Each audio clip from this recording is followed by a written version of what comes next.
satisfied. My weakness comes and goes. My weakness comes and goes. I'm reaching out for the easy high. Please fortify this strength of mine. My weakness comes and goes. My weakness comes and goes.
Good evening, fellow gamers and college esports fans. Welcome to the third week of the PACG spring season. I'm Jake Superman Mori, and casting alongside me this evening is none other than the play-by-play paladin himself, Ben Jihadre Sorensen. We're casting live from the historic Einar Nielsen Fieldhouse in downtown Salt Lake City at the University of Utah. And tonight, we have two amazing best-of-3 matches coming your way. First off, we'll take things with University of Arizona taking on UCLA. UCLA, their first ever PACG match here, of course. And then, of course, we'll follow that with Washington State University and USC. We're still in the first few weeks, though, of the PACG Spring Tournament. So, Jihadre, you want to give us another rundown as to how this goes? I would love to, Superman. So, the PACG Spring season is actually 4 separate tournaments that are going on at the same time. There will be League of Legends, Overwatch, Hearthstone, and Rocket League. The next several weeks, the best players from the 10 schools that are involved are going to go head-to-head every weekday night in the group stages. League of Legends players play every Monday and Wednesday night starting at 7 p.m. Mountain Time, that is 6 p.m. Pacific. And there are 2 regions these schools are split into. There's the North and the South, and every school will face the other schools in their region in the best-of-3 matches. At the end of the group stage, top 3 teams from each region will go to the playoffs, and that will be a single elimination bracket with the top team advancing directly to the semifinals. It will all end with finals week, when the final games for all League of Legends, Overwatch, Hearthstone, and Rocket League will be played in one amazing week. Yeah, and to give our viewers a better idea as to how that's set up to go, let's take a look at the groups for League of Legends. As you can see, in the South region, we have University of Arizona, we'll be seeing in just a moment, Arizona State University, UCLA, USC, and Washington State University. Then representing the North Division, we have the University of Colorado, University of Oregon, Oregon State University, Stanford, and the University of Utah. Yep, and so let's take a look at the schedule moving forward. As you can see, for this evening, we'll be seeing University of Arizona taking on UCLA. UCLA's first show match here in the PACG, and then later on, directly following that best-of-3, we'll see USC take on Washington State. With more League of Legends coming up on Wednesday, of course, we'll be excited to see more of that later this week. All right. I'm ready for these games. I want to get right into introducing our players, introducing the teams, and let's get these matches on the road here. We'll pull these up here for you. Here representing Arizona, we have in the top lane, the Anguished One, God the King in the jungle, Meteors running the mid lane, ADC Win with Scatman in the bot side. Yeah, and of course, for UCLA, we have Rebel Riven in the top lane. Wonder what they'll ban against that. Yeah, right. And then, of course, CDP 98 US. Oh, excuse me. I misspoke. That's one of their subs. What we have in the jungle today starting is Egric in the jungle with Batchet in mid, and then Omewamo Shinderu on, I nailed that one. Yeah, you did. 80 carry, of course, supported by Thick Daddy Flex. I love that name. I'm really impressed that you nailed it right out the gate there. Super stoked about these matches. We've seen Arizona play. They played against Washington State, who we will also be seeing. But I'm really excited to see UCLA because they haven't been on the stream so far. So it'll be nice to see what they have to bring to the table. We can then compare them to the other teams that we've seen because everyone else has played. Yeah, and Arizona, though they did fall in their match, so their 0-1 match score, we've seen them take a win in a game. And so it's not that they're not a team to speak of, right? They're strong. We've seen them play out. Meteors got ahead. ADC Wen especially was doing pretty well in the bottom lane with Scatman last time. So we'll have to see how this plays out. I'm not sure how the draft will go. I've done a little bit of research into these players from UCLA. It's their first time showing, so I don't have anything from the PACG to look at. But I've got some ideas as to what could be strong, and I'm sure you do too for the just considering we are playing on the live patch. Oh, yeah, 8.4 right now, because if you guys have been watching competitive League of Legends this weekend, all of the pro matches in EULCS, NALCS, they've been playing on patch 8.3. It's not the live match-made PvP patch that everybody plays on when you queue up for League of Legends just casually.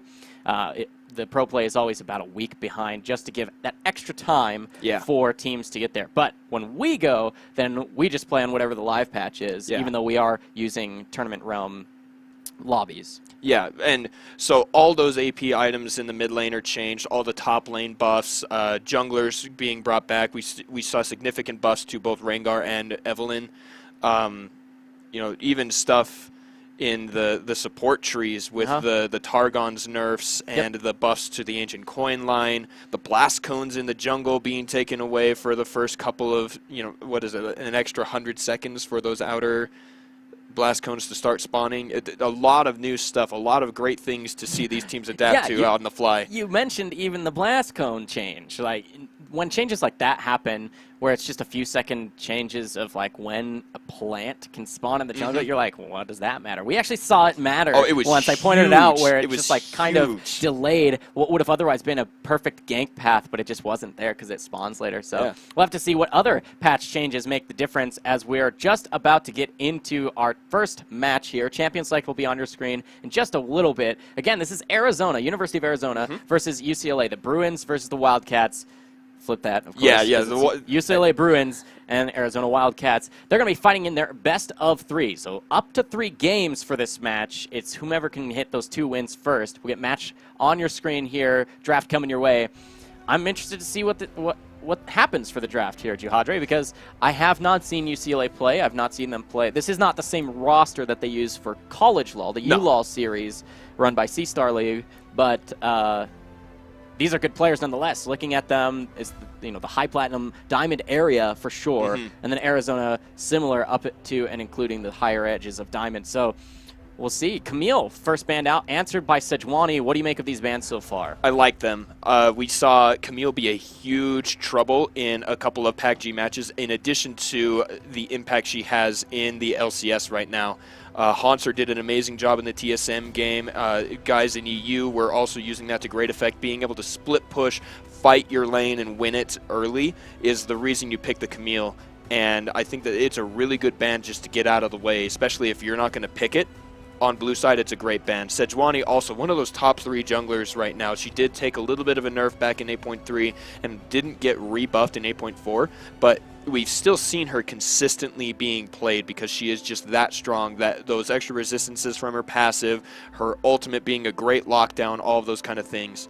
Yeah, and we've seen both Zach and Sejuani spell out success for Arizona's early game. God the King very comfortable on this champion, so I like the bans coming through here. And ADC Win actually was notoriously winning early in the bottom lane. The play on words there, of course. That's great. And so banning away the Tom Kench here for UCLA, smart move to not give him that added. I like to talk about Tom Kench as though he's an extra set of summoner spells for an AD carry, especially if you end up taking Unsealed Spellbook and you give yourself a cleanse, then you can be on the front line. If your AD carry wants to play hyper aggressively, then Tom Kench can, support up that far, eat you up, use the Devour, use Cleanse, Flash to create that space if necessary, baiting out some spells from the other team. But the first lock-in here is going to be that Azir, answered here by a strong bottom lane with the Taric, stolen away from UCLA, stolen away by UCLA from Arizona in that bottom lane. Really strong bottom lane, but both Tristana and Varus are extremely high priority. Oh, for sure. You get all the crit. We actually had a really long discussion about this on Saturday during a ULOL game, where we were talking about the importance of crit versus on-hit, especially the build path for Varus. And it's interesting that these two carries of all in this particular tournament have been the two most popular. We're not seeing nearly as much Callista and Kog'Maw and things like that. But the ultimate pair with the Varus, I think, has to be this Lulu that was just picked up for Scatman. Yeah, and we talked about how if you're going to have that hyper carry, it was our series on Saturday for College League of Legends where we asked, is it the Lulu or is it the Tristana or some other marksman that spells success for that hyper carry late game? And I was theorizing and arguing for the fact that it would be the Lulu that's the priority pick there, more so than choosing either Tristana or Varus or, say, even a Jinx or some other super hyper late game carry, because it is the Ardent Sensor, Whimsy, attack speed, move speed, on-hit damage, plus the shielding and wild growth, the chase potential, all of those tools, the utility that comes from this Lulu pick, doubles, triples, I don't care about the exact math, it's just that it amplifies to a massive degree the ability of an on-hit late game carry, whether that's the Varus building the multi-on hit with Rageblade, or if it's a crit build from any AD carry, whatever the build is, if it does DPS and it relies on attack speed and repositioning and chasing people down, Lulu is the support to go with. But the last lock-in here is going to be that Skarner,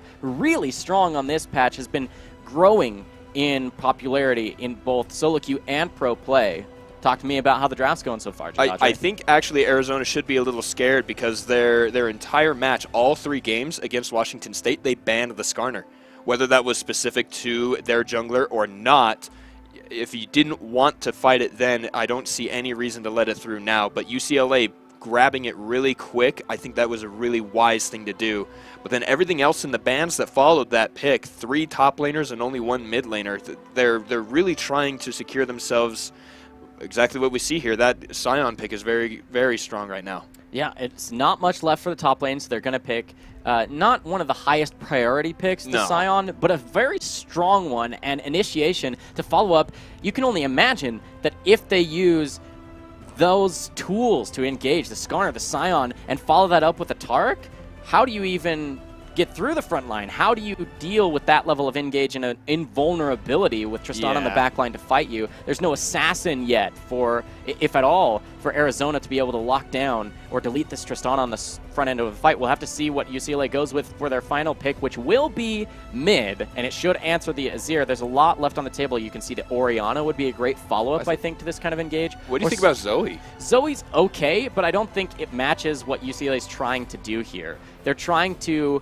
chase down people through a long lane, or even just fighting in wide open spaces where they can chase down, whether that's fully along the river or fully down a lane. What they don't want to do is go through in small corridors, because that's where you can see Anguished One here with the Alawi pick doing very, very well. And of course, if they're in a small, tight space, then imagine Runon's Hurricane here on ADC Win. Being able to lock people down in Cataclysm should be very scary for UCLA if Arizona has their way. But I like this Ahri pick. Allows her to chase, right? She has that rush, the Spirit Rush ability, her ultimate to help her chase down, reposition, and set up these fights so that they can pick off target after target after target, because that's kind of what their composition is now built to do. It looks like a engage, and that's what it is, but the best way to take these fights to UCLA is going to be chunking down and fighting one member at a time very quickly in quick succession so that you can get the resets for Tristana focus your crowd control onto any single target. It can even be the tank, honestly, because they have just so much crowd control. Well, and especially because their tanks are Jarvan and Illaoi. Illaoi is only, like, she is beefy, but she builds mostly hit points. She doesn't build a lot of resistances. So if you can stop her from casting her ult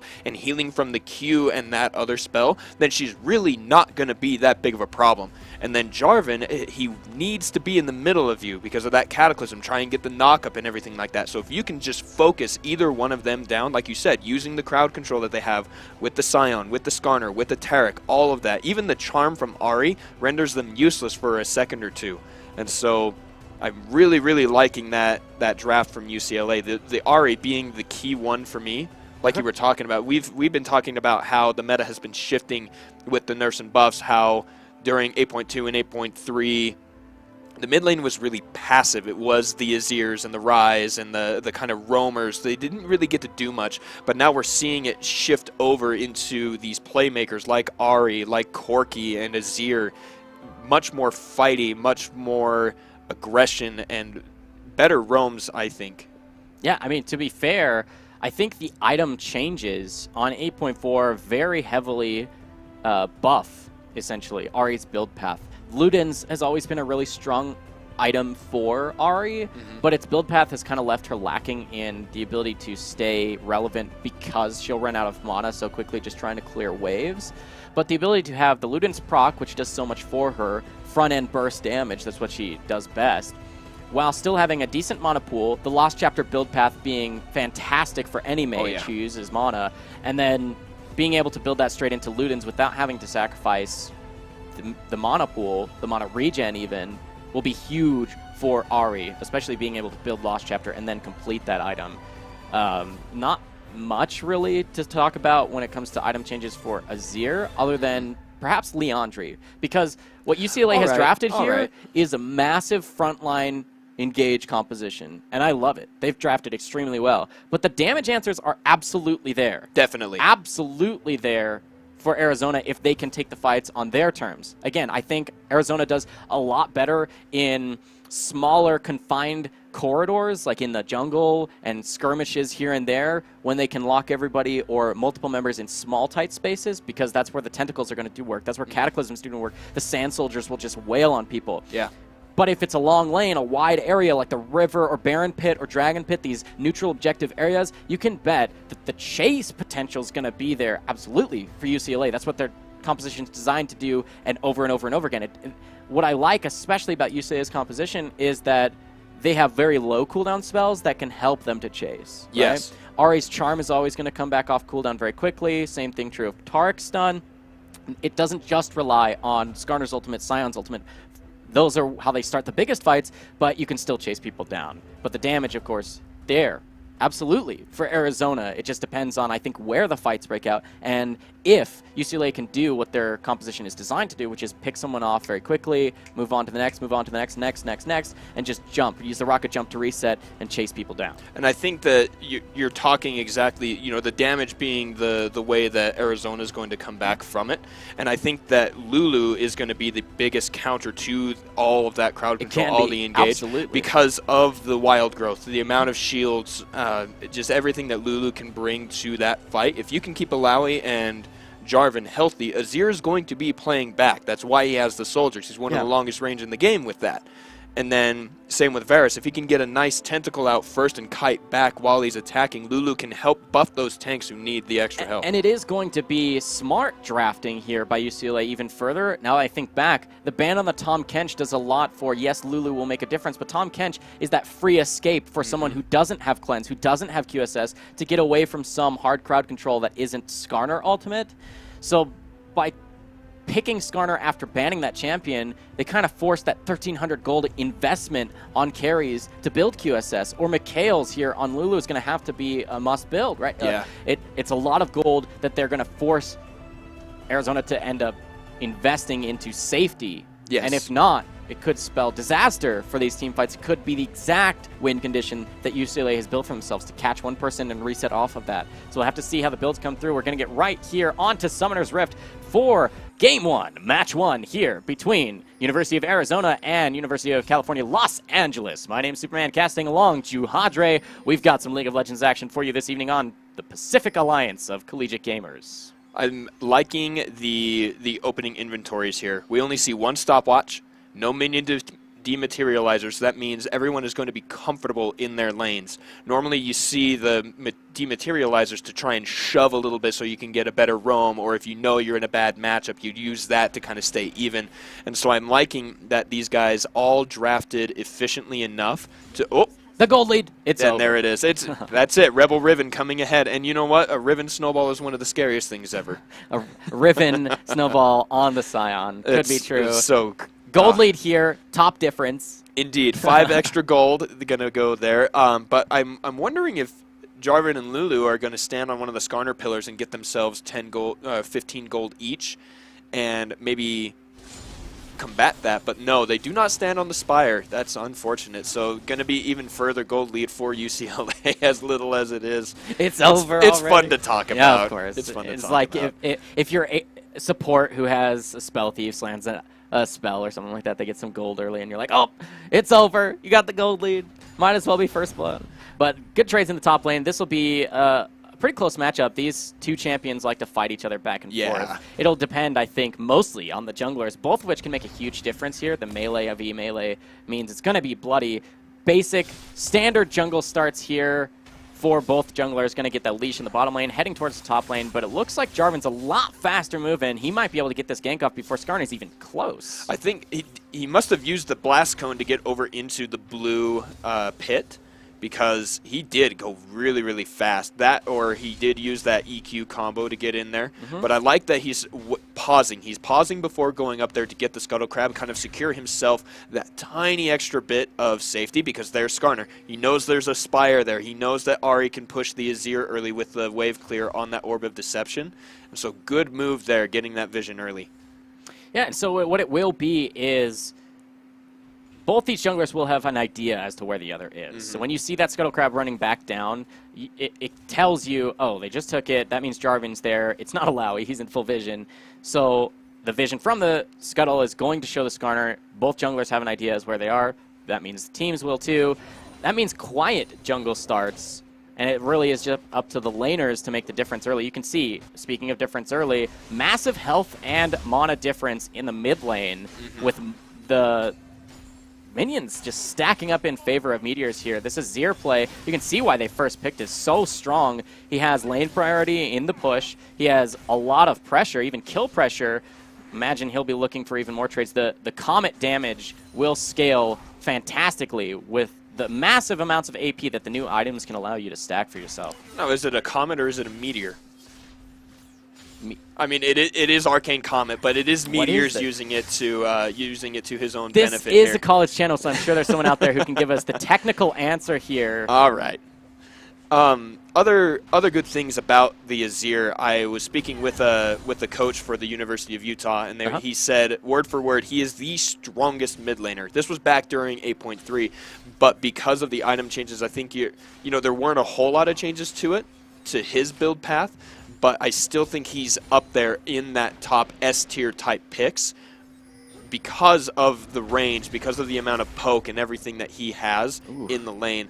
But, the Anguished one needs to be a little bit careful here. Speaking of Meteors or Comets or the like, that's going to be the keystone of choice, of course, for Riven. As you can see, using his E, when it's off cooldown, allows him to do that. This could be a first blood.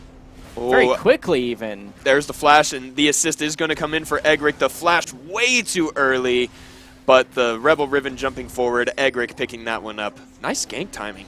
Yeah, I mean, it's flash for flash in the top lane. Even if Egric wasn't there, I think Rebel Riven has the damage to just flash forward, get a couple more.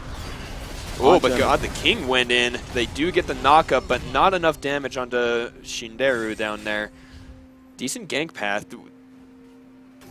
But unable to capitalize. No summoner spells used in the bottom lane, so it'll just kind of reset here. A little bit of damage onto Shinderu, but he'll be able to heal that back up with Fleet Foot. You can see in the top lane, teleport was used by both of these top laners to get back into lane. They're going to try farming back up. Luckily for Anguished One, if you're an Arizona fan, he didn't fall terribly behind in CS because he did choose to teleport back up, but he's going to be down that first blood gold. You can see Balmy Cinder. Oh, there's a fight here. No land on the hail of arrows, but a couple of auto attacks and a piercing arrow doing that blighted quiver some justice, taking Shindero down to half health. Yeah, and that's what the Varus is really strong for, the poke, the burst, continuous, really. It's kind of awkward to talk about burst as though it's continuous, but that's what Varus is kind of built to do. You stack up the Blighted Quiver, you use the spells to try and get that damage off, and that works with pretty much any build path you go for the Varus. But you can see Anguished One out for revenge here in the top lane. Rebel Riven did take a little bit of a trade. This is Kleptomancy on the Illaoi, which will give him bonus gold generation, might make up over time the difference in that first blood gold. But he has to stay safe. This choice to purchase a control ward, really smart to reinvest that first blood gold into vision to give Skarner a better gank path to perhaps get here onto the Illaoi that's down flash. You can see another pull. It's going to get more gold and, of course, damage here onto Rebel Riven. Skarner's on the top side of the map, though. And, you know, Rebel Riven is playing far forward because Egric is there, but I think he's being a little too close because the damage here coming from Illaoi is just super ridiculous. This is one of the reasons people don't like fighting Illaoi, is because her early game damage very oppressive, a lot like Kled, where it's deceptively high, the damage that she can deal, especially because she only has 2 hit point items. No flash, but she is level 6. She's going to heal from these tentacles slapping down. She is so durable. Oh my goodness. I just don't think you can take the— Oh no, he flashed forward with the ultimate. The stinging strike. Egric pulling her into the turret and getting another kill on the Illaoi. The minions died to the turret, giving level 6 over to Egric, and he flashes in to bring him to the turret. That was really close. I was thinking that would have been disastrous one way or another for UCLA, simply because Skarner's coming in. Even if he has level 6 at the front end of that, it's pretty scary to fight when there's already 2 tentacles set up and you have 2 melees running at you. The Illaoi ultimate can do work there. Fortunately, it doesn't work out for Arizona, and that'll be an 0-2 top lane, a couple of kills now in favor of the 2v2 for the top lane jungle matchup. Skarner's been doing work, showing up top lane right when needed. And now we can see why Arizona didn't hesitate against Washington State to ban the Skarner. And that was a point I brought up. I don't know why you wouldn't ban it if it's something you don't want to fight. And with how efficient we have seen the Skarner be in the last couple of weeks. Okay, but there's not too much to worry, I think, if you're still hoping for an Arizona win here. Oh, a nice Shurima Shuffle. That's going to be a Spirit Rush that gets him away. Barely making it out, but now Meteors needs to be careful because Eggrock is going to jump in really fast there. He does not land the E to get the stun, but he is going to get the slow, not wanting to continue because they do not have vision on Jarvan. Yeah, it's the safer choice to not choose to chase there. I think with red buff, you're okay to start that chase, though. If Jarvan shows up, it is disastrous. But shoving over the ward there, unless Jarvan is instantly there and you can kind of read Azir's body language, you hopefully can get a summoner spell out of that exchange, but he doesn't. But now we see another fight. 1v1. Anguished One has the advantage against Rebel Riven. He is going to leave out of the radius, but he is going to... Oh, the flash does not land the knock-up. There is the Cataclysm. Now Rebel Riven cannot get out. There's going to be the ultimate onto the Spirit, and that is a kill for the Anguished One with the help of God the King. Get some Klepto procs. There you go. There it is. You can do that on the zombie. Gets an extra 10 gold from the zombie. God the King going to help him push in. There's going to a return kill in the top lane. And overall, because of this massive CS advantage in mid lane, it's going to be actually a gold lead for Arizona over UCLA. We're approaching the 10-minute mark where people get those free boots and whatnot. Early already coming in here for Illaoi because of that takedown. But now, you can see, this should be okay. Nice answer by UCLA, though. Yeah, the Ocean Drake, especially early on in the game, is one of my favorite Drakes. It gives you so much more lane sustain. That percent hit point and mana regen is just so strong. Ooh. But now they have 3 strong on the bot side. Flash is burned. Nice glitter lance from Lulu. Stops that engage. Yeah, a little awkward, I think, to flash there. If you're a Daddy Flex, you're not in range even after the flash to get a stun off. You might be looking to extend that range just because you're attached to the Tristana. I didn't notice who his partner was based on his spells, but I don't think that's worth it. Although you do get the flash out of ADC win. Flash not there for Egric, so I don't know if that was necessary, but you'll take it if it's a 1-for-1 trade and summoner spells there and you get the 80 carries. And now it's just fighting to fight. I think this was another issue that Arizona had against Washington State. Anguish One is fighting, getting the gold, but Rebel Riven is very strong. Scion is so powerful, especially because he has that shield on that Soul Furnace. The crowd control he has also, just knocking Illaoi up every couple of seconds. The poke with the Roar of the Slayer is just so huge. Yes, it is. Luckily, Anguish One, Illaoi has that healing capability in his kit. Otherwise, you can imagine Rebel Riven would be smashing him in this lane. Up a couple of CS, though. Just about one wave, a little more than that for the Illaoi. Gonna base. No TP for Anguished One. This base timer is actually really poor for Arizona because if they want to look for a fight in the bottom lane for UCLA, they have the teleport advantage and no pressure in the top lane for Arizona to match it. To maybe say, okay, fine, you might get some kills or something in the bottom lane, but no dragon to follow that up, and I could get first turret because I've already put so much damage. But the no teleport means it's going to have to walk back up there. They don't take advantage of that window of opportunity for UCLA, but you can imagine that possibility coming through next time round. You have a similar window.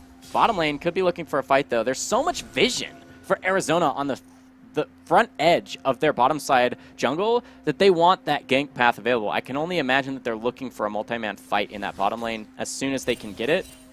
I think they're also trying to keep track of the Skarner. They haven't seen him since that last fight in the bottom side after they took the Drake.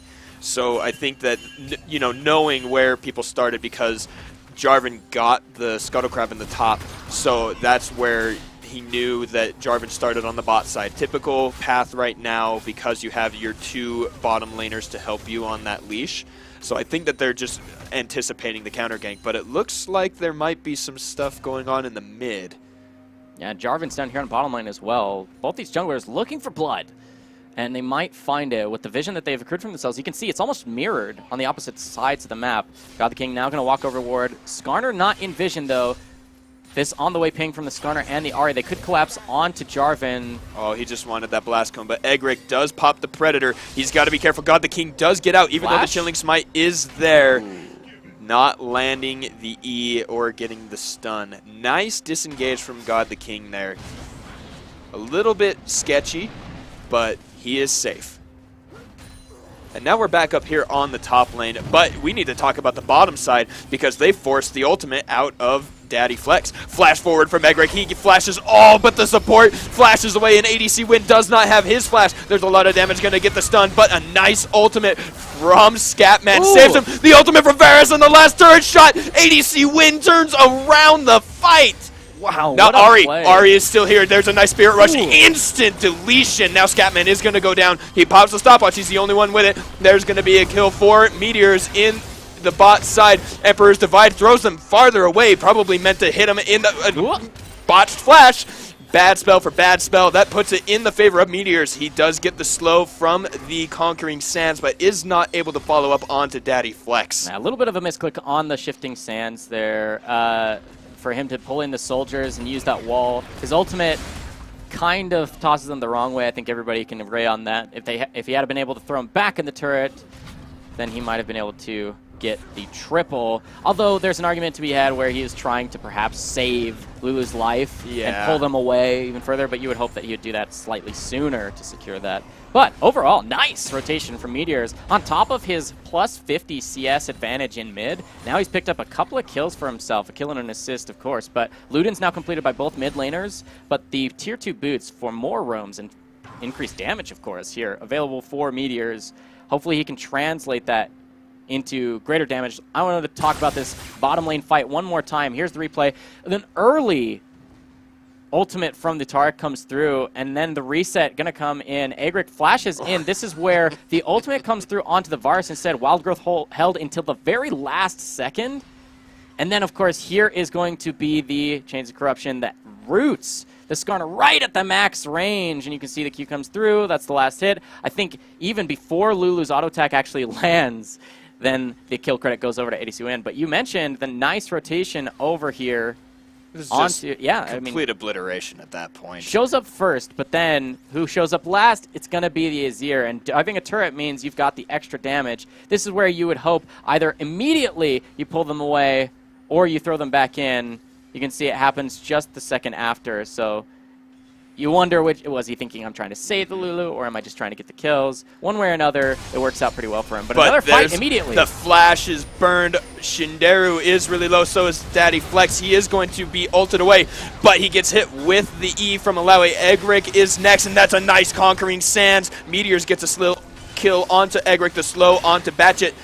Will they be able to follow through? They will not. Instead, they will go for their own Ocean Drake to follow up their play. Yeah, they do pick off the jungler. That's going to be an answered Ocean. Now an Ocean for each of these teams gives you the actual tied-up score, essentially. 5-5, 1-1 in Dragons, and then, of course, the gold. Only 1,000 difference, and it's really just that CS lead for mid. Yeah. Nice little play right there. Anguished One getting a pull onto Shinderu. And now Jarvan is here. He doesn't have his ultimate, but he's got a knock-up, and it's going to hurt if they get hit. ADC Win and Scatman are here. Anguished One also just tanking the turret. Teely, oh, so much damage there. And there's the knock-up. There's the ultimate, though, coming down out of Daddy Flex. There is invulnerability there. A stun onto God the King. The nice ultimate from two members. Egric is going to be the next target. He's going to get slapped. Double kill for Alawi and the jump away from Tristana. But Varus goes down on the bottom side. Rebel Riven picking up his second of the game. They might try and chase him down. First turret is still available. You can see the massive wave on the top lane is going to be missed by Anguished One because he teleported down just moments ago. So that'll be unfortunate. But Tristana is the AD carry still remaining in the bottom lane. She might just walk up and, even in the face of Lulu, get first turret. It is possible that explosive shot deals a lot of damage, especially with the damage from the BF sword and the attack speed with the Zeal and her Q. It's going to be pretty intense. I think she wants to play it a little bit more safe because Jarvan did not die in the last fight either. Yeah. No flash, only a rocket jump. Cataclysm is back up already. Yeah. Not a long cooldown. You could see that despite his camps being up, he was started to shift his way, the Jarvan, towards that bottom side. They were calling, hey, she might get baited for this first brick. If so, you want to take that fight. Ooh, here's the replay. You can see Varus almost gets instantly deleted. Takes just an extra few seconds to get him to fall. And that was on the very, very front end, I believe, of all of this. That means Lulu's ult comes up a second time, and Varus dies later to the Scion. That was a really extended, long fight that we only got to see the last bit of. Yeah, and that's kind of how that works, is you use some spells to start the fight down here, and then Egric kind of caught out of position because he doesn't notice Jarvan starts the engage on the other side. Teleports will come through from the top lane. Scion shows up. You can see shifting Sands into Emperor's Divide was a lot of damage. Nice dodge there. Yeah. Meteors with the beautiful Azir play, dodging out the charm and then getting chase. But Batchet here on the Ahri would have to be batshit crazy to actually show back up that fight, has to escape. But a kill in the top lane. Anguished One doing what Alawi does best, turning around ganks to get kills for himself. And see, that's what's interesting about Alawi. She wants people to come in for it. Here comes the Spirit Pull. God the King is there dealing some damage, gets the knockup, but it is countered that there's Cataclysm. He doesn't want to stay trapped, but that is a lot of damage. God the King going up there with Anguished One. Oh, jeez. You warned me about that, that you were going to tell me you did it, and it was a perfect I didn't even see it coming. But as you can see, taking stock of how the game has gone so far, no turrets have been taken by either of these teams yet. Almost every single out-of turret, barring Meteor's own blue mid lane turret, is very, very low, especially that bottom lane. Arizona's turret is extremely low. Tristana known for pushing in. But God the King with red buff might be able to pressure this top one. Egric shows up. No turret's been taken, but it is 9-6 in kills, and with that gold lead still around plus 50 in favor of Meteors over Batchet in mid lane, you can only imagine that this gold lead will grow beyond its 3,000. Oh, instantly bursted. The Cosmic Radiance was late. Now let's see, there's the ultimate for the root, and a instant double kill for ADC Win. We talked about this guy. Yes. He's the one. He's the guy to watch in this series for Arizona because he makes the ADC win. Indeed. And of course, now when we approach 20 minutes, you saw the for ADC win here. It looks like, if I'm not mistaken, he's going Gathering Storm, because right at the 20-minute mark you saw that animation above his head. That means the later this game goes, scarier he'll become. Same true, of course, of Tristana, and she's not terribly behind by any means. Anguish1 just needs to Q and hit that turret. There's no reason to leave it there. It's so low, and it counts. It will deal the damage. Yep. It is unfortunate, but 2 turrets in favor of Arizona and during that fight on bottom. It is so close. I really want to see Anguish1 just hit it. You hit Q, you leap forward. Do you really need your minions? No. If it's just a regular auto attack, could have taken it and taken that entire fight without any consequences. Yeah, and 2 kills on the bottom side. 3 turrets across the entire line of the map, all in quick succession going over to Arizona. That's going to catapult their gold lead to almost 8,000 overall. 7.5 for sure, and you can see this might be a catch onto Egric once again. Ooh. Nice flag and drag. He does get it, and there is the ultimate, but a flash from Egric is wise. No further follow-up, but you know what? An ult for a flash is worth it every single time. Every single time. A lower cooldown means you're going to have Cataclysm back up before flash would ever be there for Egric, but you have to wonder, is Cataclysm necessary for the dragon that's spawning, the 3rd ocean? Ooh, the face check. Ooh, the charm is there, dodging out the knockup, but now they're cornered. There's a flash for Scatman. Ults himself, but baits out the teleport from Rebel Ribbon. Now, with Lulu super low, this might be dangerous. There's an ultimate onto Skarner. He goes down immediately, but all the crowd control onto Varus is going to be really important. Daddy Flex in the back isn't able to do anything. ADC win gets Rebel Ribbon, and God the King is in the backside, but the entire play was on the back of Anguish1 on Ilaoi, teleporting in the backside and murdering the entire lineup of UCLA. Just walking there. He didn't even have to teleport. He just came straight from base because he had just taken the turret, and that's going to net them another turret, their 4th, and they might even just keep pushing. This is a cannon wave. They might consider breaking the base only 20 minutes in while their team takes Dragon. This is snowballing pretty heavily in favor of Arizona in Game 1. You can see 10,500 gold lead in their favor. They're not going to be able to break the base because the death timers are way too low. Yeah, once Skarner shows up, there are only 5 seconds left on everyone else, so you do back out. But a fantastic showing here from Arizona, just sweeping across the map. Mid lane turret, bot lane turret, top lane turret, Dragon, team fight. 2 more turrets, just everything falling in their favor within the last couple of minutes. It is amazing. Yeah, so here's a replay of that fight. Once again, you can see instantly Skarner gets deleted. No flash on him, so he can't really do anything. An excellent shifting sands into Emperor's Divide as the Scion falls in the backline. Just the chase potential. You're going to see the slap come through and the follow-up from the Tentacle. 522 gold. Banked into the pocket there from Anguish1. Excellent Ilaoi play. He showed up just in time to make that fight work. They might be looking for a Baron really quickly to try and sneak it. That'd be kind of crazy to do from UCLA. You do have a crit item completed on top of the Infinity Edge for Tristana, but she's on the other side of the map to help you out. Last thing I want to talk about in regards to that last team fight, it was exactly where you said UCLA didn't want to fight. The Azir soldiers, the crowd, the amount of AoE coming from Varus and the Ilaoi, it was just not even close to being a good place for them to be. I think that they're a little too far behind here to try and sneak that Baron, and they do back out, but they've got a lot of vision set up to watch it. You know, we've seen similar stories unfold, you and I casting for PACG and other collegiate matches. Ooh, the face check. Ooh, charm onto Lulu again, but a whole squad of Wildcats means they don't want to fight. There's a great knock up onto Egric. He still doesn't have a flash, and that's a Cataclysm. Another kill for Meteors. Jungler down means free Baron for Arizona. Yeah, they start up the Baron. There's a control ward in the pit for only blue team. Oh my goodness, the Sentinel damage. Smite comes through. Now, let's see, ADC win does land the ultimate, and the burst coming out of Meteors, securing that kill for ADC win. We saw that Luden's proc just decimate Batchet's hit points. And now they have 4 strong and a cannon wave to go. And nice, easy defense with the Sun Disc right behind them. And they're going to take this turret and the inhibitor.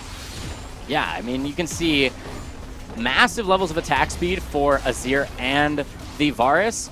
all that on-hit damage just does work in those small little areas. Not being able to get those chase down fights for UCLA means the damage composition here from Arizona does work. I wanted to mention that where in many of these different matches we've been able to cast here at Juhadre, between PACG teams, ULAL teams, it seems there's a pattern of teams drafting for the late game hypercarry composition and not being able to execute simply because there's way too much early or mid-game damage drafted by their opponents. And so what you can see here is true, is Arizona have drafted a lot more early into mid-game damage than UCLA has available to them, and they're using that to their advantage to just burst out the front end of these fights before UCLA can kind of get their wits about them and take the fight on their terms and have the Tristana be able to DPS people down. But all is not lost here for UCLA. This is scary to be down so much gold this early. It's just a massive lead, but if you can stall, if you can wait it out and somehow defend your base for long enough, then Tristana can get you the game. We've seen games, you and I, of course, where Tristana just ends up showing up big time to delete people and get those resets, which is what their team composition is designed to do. Furthermore, when you take an inhibitor super early on, if you don't end the game shortly thereafter, all you do is essentially donate gold over to the enemy team because your minion wave, the super minion, will always be pushing towards the safety of UCLA's base for them to just wave clear and farm, essentially getting golden experience to catch up. But you've got to end the game. If you don't do that, you're donating that golden experience over. But this is them trying to do more, closer to ending the game. Wow, Egric goes super low, and now they are onto the second inhibitor of this match here. It looks like they will get it. Scatman giving the attack speed onto ADC Win. They just shoved their wave, Alawi pushing that one into the top side. They're going to go for the third inhib, and that's precisely what you were saying. You have to win the game, otherwise they're just going to farm. Yep, and this will be the third and final lane broken. There's the turret following. They go for the fight. Oh, but the unstoppable force meets the wall that cannot be stopped, and everyone is going to take so much damage, and Alawi ults, and there are 3 down. Make that 4, as Sion is going to die to the Jarvan. No, he makes it a lot farther. Anguish One picks that one up, and now there's a lot of damage there onto Shinderu.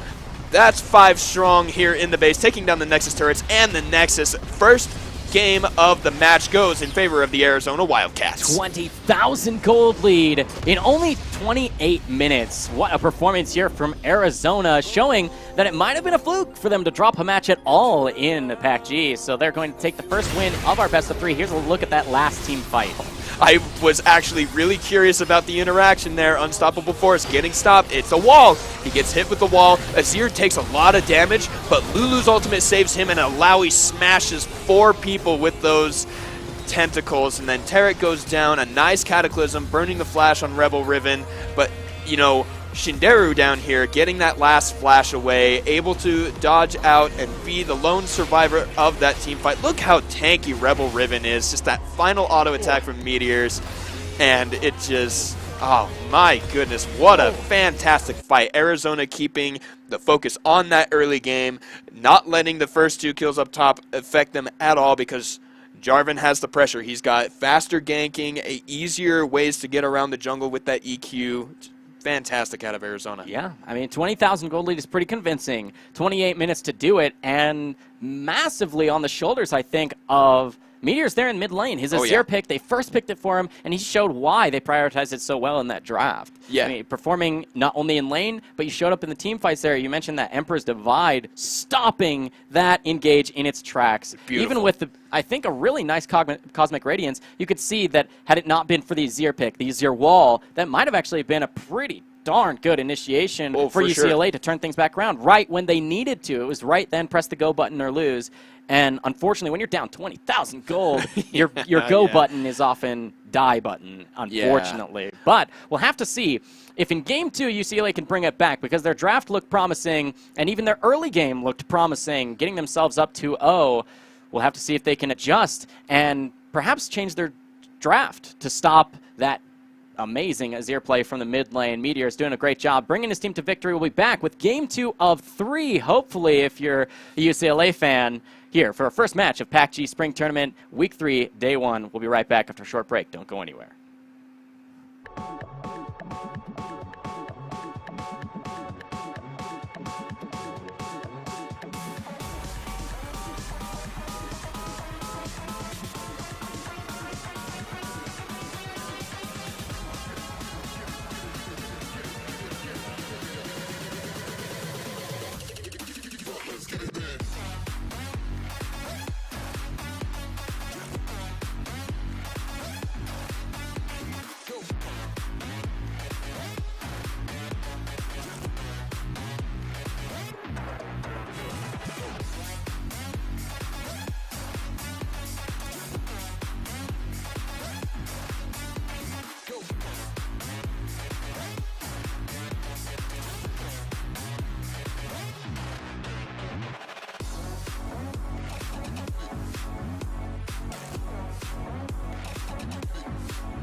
Take me home tonight.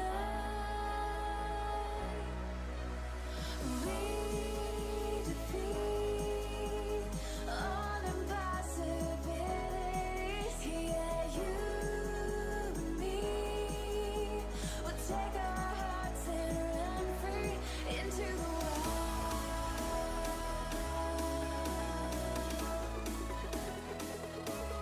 Into the into the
All right, welcome back, college esports fans. We're about to get into our second game of our first match this evening between UCLA and University of Arizona. We just saw a convincing 20,000 K lead win.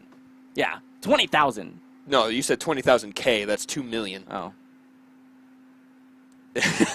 20,000 It was gold a 20,000 gold lead, yes. It felt like it might as well have been 20 million, though. You're right. When you get really good team fights on your terms for the composition you draft, I'm talking now as UCLA, but you still can't win the fights, not even close, because you just don't have items at all comparatively to the other team, you know that the gold is telling the story there, not necessarily the play of the... But speaking of micro play, there were some really sweet moves we saw from Azir that game. Beautiful. We talked about Azir coming a little bit closer, or back rather, from that that stint in the mid lane where it shifted from the fight, not really fighters, but the team fight mids to the roaming supportive mids like Galio and Talia and stuff. And Azir showed exactly that. He was able to follow the roam on Ahri after already being 50 CS up. That's like 3 kills worth of gold.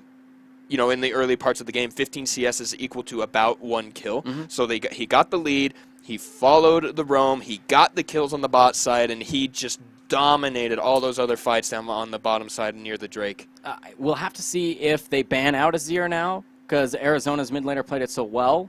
If UCLA bans it, we'll see if Meteors can do just as well on another champion, or if it was really just the champion being in his favor. Azir, the most played in Season 8 by Batchet, but not with that good of stats. So you would hope that, I mean, he was spamming that Ahri. I was really excited to see it. Oh, yeah. He had been spamming the Ahri in solo queue recently with extremely high win rate, performances, really nice KDAs. Looked like he's carrying every match in his recent match history, but it just didn't come through here, getting outclassed, I suppose, just by the Meteors here on Azir. So maybe you ban that out, you give him the Ahri still, maybe he pops off like he's done in solo queue. Yeah, that's what I was just about to say. The thing is there is no reason to think UCLA is out of this match. No, not at all. They, like you said, it was gold telling the story near the end of that game. It wasn't anything to do with the player's skill, except maybe choosing where to fight and when. It's just that that snowball that happened after Azir got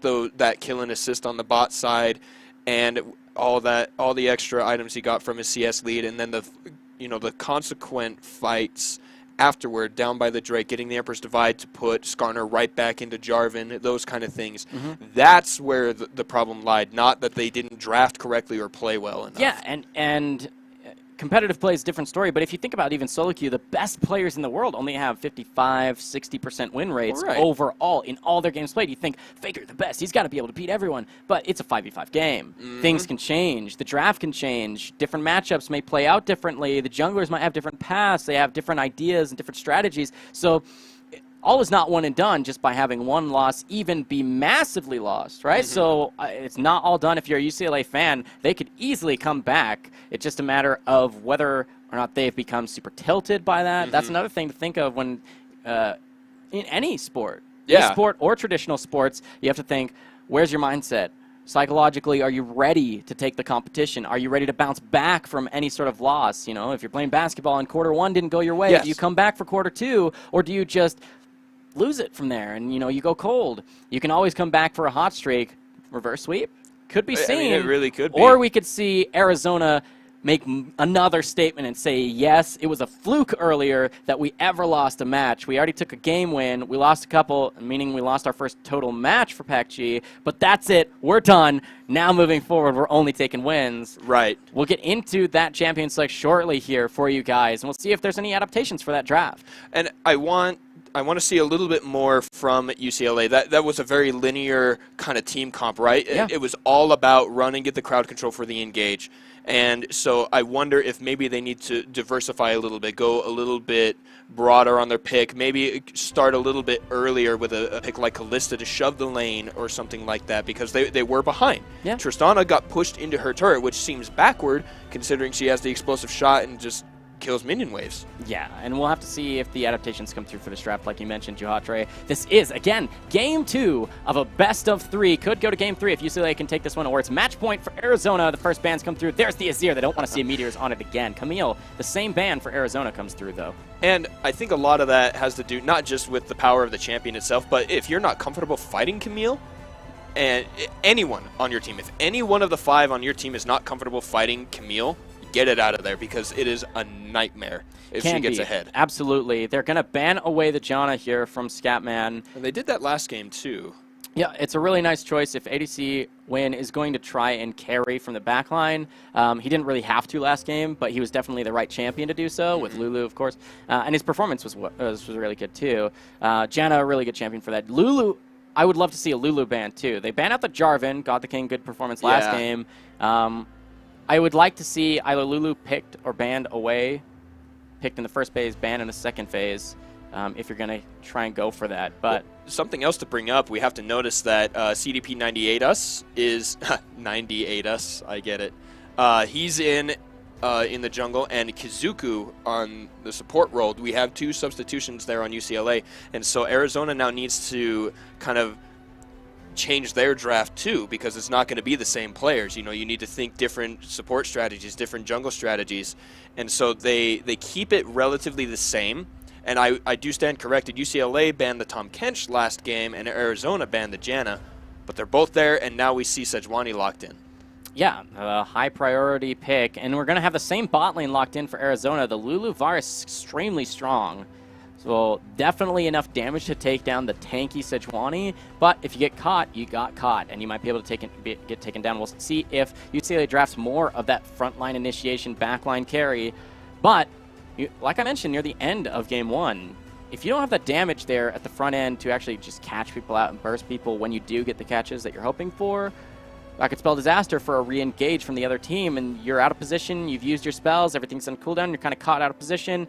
If you didn't get what you came for, you're going to get kicked on your way out the door. Yeah, and now we do see the answer here in the Tristana once again. Another really good later game carry, going to be able to crit through everything.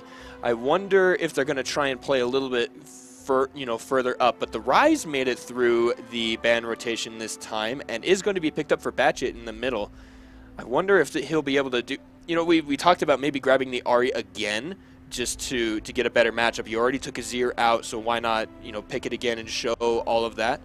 But Rise coming out, going to be really strong, but then the answer in the jungle is going to be the Skarner for God the King. Skarner still really strong. Sejuani, despite some slight nerfs, she's still high tier. Skarner has been rising in popularity, is similar tier, if not slightly better. But I like this choice by Bucket here, or Batchet. I'm not sure how he likes it. It's too fun. Yeah, it's pretty close. He's played a lot of Rise in the last 2 seasons. It's one of his top most played in the current season as well. So he's got to be comfortable with it. Again, Cleanse, Mikhails, and the like don't work on Suppress, but they will help with, say, if he's going to get answered with some other crowd control mid laner. I talked about how last game there was the Tarek, the Ahri, those types of things where you would want to take Cleanse and that building Mikhails and Lulu would make a difference. But it doesn't make a difference for the Suppress, so you're going to have to worry about the Skarner, or at least creating distance. Although Rise can self-peel decently well. You're just going to have to see him playing safe and at least creating vision for himself. Well, with his cooldown so low, do you think that maybe he might be picking up that Rylai's that just got buffed? Gives it got 10 extra AP on it, and didn't they change the build path as well with the Lost Chapter, or was that one left out? Yeah, it's not a Lost Chapter on the Rylai's. I don't think you build Rylai's on Rise simply just because you mentioned his cooldowns are so low. That means your root is almost always up. Like, it's up occasionally. Oh, so you don't need to worry about the slow. Yeah, you don't need to slow people because you just keep them locked down in place. You really just want sense. more of the mana, which many items have now been buffed to be perfect for mana stacking champions, one of which is the Cassiopeia. I've wanted to talk about this champion for a while, hoping it would come out at some point. You can see Cassiopeia's build path has been massively buffed a billion times over, it feels like, with the changes on 8.4, where now you have 3 Lost Chapter items, all of which are going to have 400, 300 plus mana.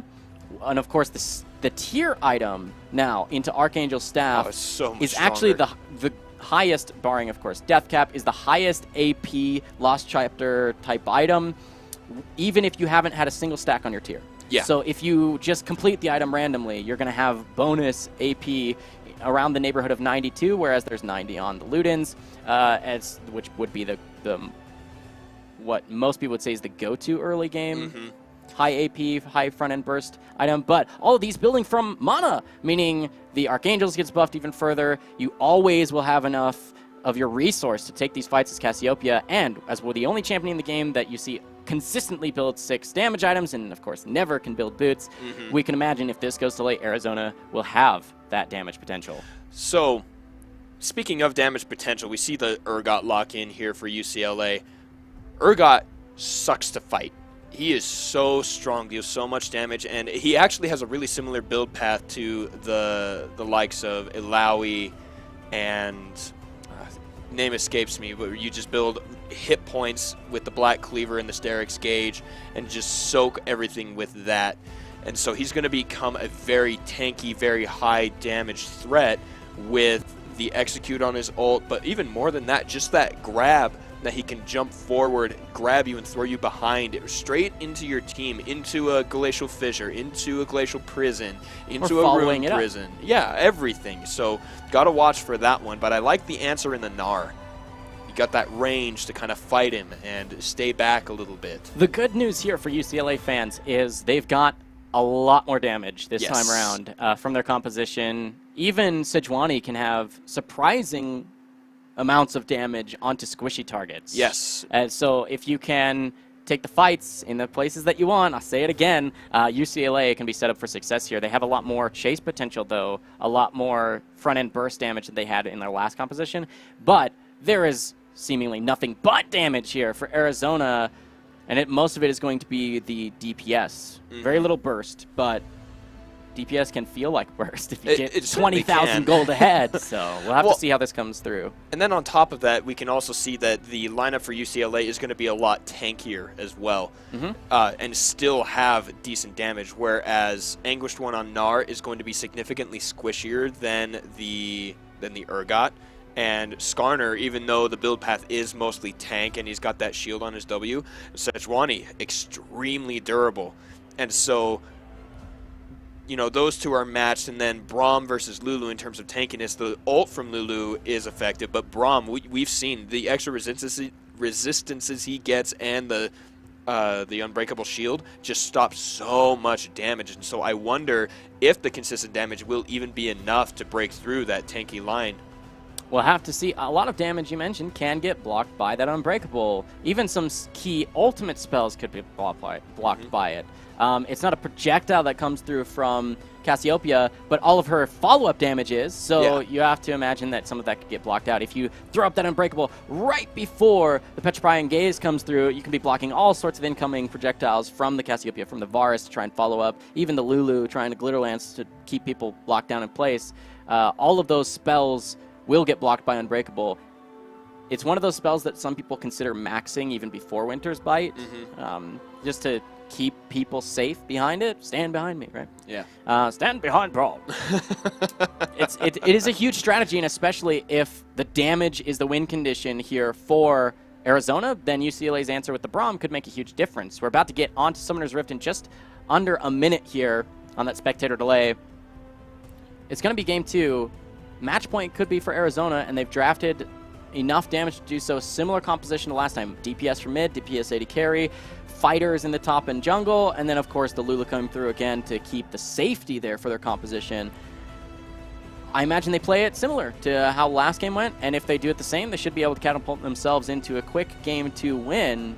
But UCLA has changed up their draft enough, and I think in the key ways, to give themselves the tools they need to answer that. Yeah, and that's, as you were describing Arizona's win strategy, you know, that aggression, that damage, and everything like that, in my mind I said, well, I think that's why they drafted 3 tanks. They did exactly what they needed to do. Without knowing what Arizona was going to lock in, they still wanted that extra front line. They wanted the extra hit points. They wanted the resistances. They wanted the Braum to protect their Tristana. I think that he's going to be doing better than the Taric. Taric had the shield and a little bit of armor, and then his ult, it was all very conditional, whereas Braum, there's no condition other than, am I in front of you? Yeah, and I'll be watching closely in the mid lane, because I want to see if Batchet has his wits about him now that he kind of got trounced, right, by the Azir pick. They banned it out now, forcing the Cassiopeia to come through. Very similar play style, very similar damage style here from the Cassiopeia as the Azir was, but a little bit different laning phase, and the Ryze might be able to answer that and feel a lot better. If Batchet can, you know, stand on his own 2 feet against Meteors, who was just dominating last game, laning phase into mid and late even, just the whole game through. Yeah, it was a really, that may really spell something out very different here for UCLA, and as a caster, I'm excited to see that come through. I imagine that you can. You've got your whole team behind you saying, it's fine, shake it off game 1, we're here into game 2, let's go. You don't need to get tilted, you don't need to focus on what happened last game, just learn from it or think about what you can do differently, and just keep that in mind moving forward. But if everything just kind of fell out, that's the other thing I kind of like to mention, is when you lose so seriously, so deeply, such a gold lead that just feels so bad that you can't really learn from it other than just be like, well, we got trounced. Yeah. Then it seems like it should even be easier in my mind to shake it off, to be like, okay, that was funny, right? Like, yeah. Oh my goodness, really? We got trounced that hard? All right, well, reset, next, you know. I'm with you there. A lot of Korean solo queue goes like that, where if something goes terribly wrong and it's such an insurmountable lead and it just feels so bad, then rather than keep yourself stuck in a game that feels that bad, you just say, all right, next, and they move on. It's something you see common if you ever watch Korean solo queue players. They just say, next game, right? So So this is the next game. We'll get right here onto Summoner's Rift. Again, this is going to be Game 2. University of Arizona versus University of California, Los Angeles Meteors, the one to watch here, who popped off on Azir last game, now forced onto the Cassiopeia because of the Azir ban. Will he be able to put out the same level of pressure he did in Game 1, catapulting Arizona to a 20,000 gold lead victory? It is interesting to wonder because he was exactly that. You know, the first lead for Arizona came from the mid lane. The mid-game lead was in the mid lane for Arizona, and at the very end, he was just so dominant. I do wonder, though, because Cassiopeia doesn't have... Well, okay, I guess you're right. It is going to be a lot more similar than I originally thought. You know, the poking with the Sand Soldiers is going to be just like the Twin Fangs. The ultimate is just this really wide range, stop you from doing things ult. And they're going to be trading minion aggro the exact same way because of the recent changes to how that gets procced. Yeah, looks like just a quiet farming of the mid lane. Standard jungle starts a little bit slower because those champions don't clear as fast as the Jarvan does, but we'll have to see what the choice is. Meteor is able to get the reset on the E. There's that interaction with Corrupting Potion because it is a poison stat. Then she's going to be able to get the reset on the E moving forward, even at level 1. But now level 2 early comes through. This could be a chase. Tower's too close. Yeah, and especially because you don't want to give the lead that you had up. You know, you want to stay forward. Something interesting, the Fleetfoot on Gnar. Can you explain that one to me versus the Aerie? I'm trying to think as to why you would want it so badly over the Aerie. The Aerie, generally stronger. There's other things in the sorcery tree that just go well for Gnar, and there are the main reasons why you would choose that spell. What the Fleetfoot does do for you is bonus attack speed in lane. You don't, depending on what your secondary tree is, you might not have the bonus AD. It'll actually make last hitting a lot harder, but what it does give you is the sustain and a little bit extra move speed every so often to help you perhaps maybe abuse the range advantage or escape a gank or something like that. I'm not exactly sure. It's something that I would love to have even asked him about why he decided to go for that. I haven't ever seen, at least not in my recent memory, I haven't ever seen the Fleetfoot on the Gnar. Press the attack in the precision tree is one that I've seen people go if they're not going to go the sorcery Aerie. Down here in the bottom lane, level 3 comes through first for UCLA. And this is what we were needing to see from them. They're pushing the lane now. They've got the upper hand, but it may leave them a little bit more susceptible to ganks, but it also allows them to get those roams you were mentioning, you know, getting Braum out of the lane and going and helping the Rise, especially against the Cassiopeia. You know, wanting to do more of that will be better for them. Jump in onto ADC win just to get a little bit of a concussive blow started. Yeah, not being able Nothing to follow exciting. up on that.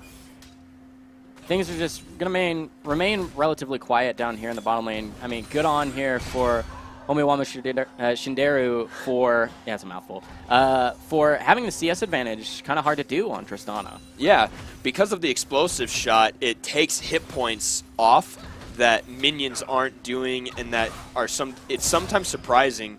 And but we have a fight here. Who's going to win? The flash for Batchet, but Meteors has the damage over time and does end up with the kill there. Oh, nice man. work. Really close, though. You could see the shield almost came through in a clutch way for Batchet. But down here in the bottom lane, the stun comes through. Ooh, the concussive blows does stop, but now Ineru needs to be careful. ADC win is there, but so is God the King. He is so quick. He flashes forward, burning the flash of Kisku. But now we're going to see a little bit of fight up here in the top. Man, this damage from the Urgot is just ridiculous early on in the game. Yeah, thanks for the picture-in-picture production. That was really cool for us to be able to keep an eye on both these lanes. You can see now Flash, heal, Flash used on blue side, and of course the heal, Flash, and Ignite used for Arizona. But Flash still available for ADC win. He's going to be able to stay safe should Sejuani decide to put the pressure down there. She's going to be heading topside first for this rotation, though. Will Skarner return? That remains to be seen. The level 6s take a little bit longer to come through for these junglers, but those are very potent spells for ganking the different lanes. You can imagine, in mid lane, Batchet down his flash from that 1v1 that he fell only barely 2 meteors in. might make a huge difference for God the King deciding where he wants to put his pressure. Well, and now we're seeing the reverse problem. When we saw Arizona play against Washington State and in game number 1, it just looked like they were fighting for the sake of fighting, not really having a reason or anything to come after the fight. But then we saw that little skirmish in the mid lane. Maybe Batchett just took a little bit more than he could handle. That AoE DOT that Meteors has. Ooh. Speaking of damage, and there's the suppression, and Rebel Ribbon picks himself up a kill, but God the King is there, not able to land the stun. No level 6. No, and the Sejuani's slow. close too. Sejuani wants to come back around, only level 5, but God the King smells it, sees it coming from that Tri-Brush, and decides not to go further in onto Rebel Ribbon. Nice play from the Urgot here early on in the game. Yeah, Rebel Ribbon getting himself a solo kill. Flash for flash was used, but that's going to give him a decent amount of gold in his pocket. You can see the gold relatively equal. Nice sidestep there from Batchett. With the good gank path, Sejuani's in mid lane. Meteors is in trouble, gets hit with the root, but a nice petrifying gaze there. Flash forward, burns the flash of Meteors. The Realm Warp is going to go in just to bait, gets the stun, and Batchett gets him kill back onto Meteors. Nice gank assist. Yeah, really good direction there. Forcing the flash to come through from Meteors, not able to get over the wall. I'm not sure if he was trying to. It looks like he did just look to flash for distance instead of over the wall, but you can imagine he might have been able to escape because Batchett wouldn't have been able to follow so easily. Started the Realm Warp, might have been able to choose where to go, but and nice gank path. That was a really cool trick when I want to say it was Echo Fox did it against TSM a couple weeks ago, where you cast the Realm Warp in a certain direction and then go the opposite. No, sorry, it was Perks. It was Perks in EU that did that one, and it confuses people. You know, if you have 2 ways to go and you have to pick, you normally don't want to go where the Realm Warp is, and then the Rise mind games come out where you just run at them the opposite direction. So well played there by Batchett, getting the kill right back. Excuse me, still behind on the CS, but now another engage here. God the King gets Kisku, and they do pick up the kill. Scapman picks that one up for himself. Yeah, it's too bad they didn't donate that over like Sejuani had done for Rise in that mid lane gank. But that'll even up the kill score to 2-2. Just a bonus gold in favor here of First Blood for the Cassiopeia. She's got a decent CS advantage once again in mid lane. This is going to be an early Infernal going over to a team that scales massively with AD and AP. Well, yeah, especially, you know, not just the whole team, but most especially the Varus, right? His Blighted Cliver, when it gets procced, deals % max health magic damage, but you need the AD to make your auto attacks hurt simultaneously. You end up building the Wit's End, which deals magic resist, which means your magic damage is going to deal even more damage based on that AP you're getting from the Infernal Drake. It is just all sorts of good stuff for Arizona right now. Yeah, but really, really close. I mean, there's not really a lead for either of these teams. And when you consider how much top lane is smashing here for UCLA, it makes you less worried about the small CS difference, couple of waves or so, 3 waves for Arizona in mid. But Meteors, I said he's the one to watch, and I still stand by that. He got himself that solo kill in First Blood in the trade 1v1, but despite falling to the gank from the Sejuani, he's still maintaining his lead, maintaining his pressure in that mid lane. He doesn't have the same kind of roam pressure that the Rise can, but you can see he's trying to at least get some vision or look to roam top lane, because the Urgot just has so much priority in top lane to just shove Gnar in, which does open him up to being ganked because he's so far up, but of course that denies CS under turret, makes it harder for Gnar to last it, and means he can roam should he choose to, with teleport coming up in just imagine 20 seconds, 30 seconds or so. But even the kit, the Urgot kit, is just so strong in that he gets a shield, he has the dash away.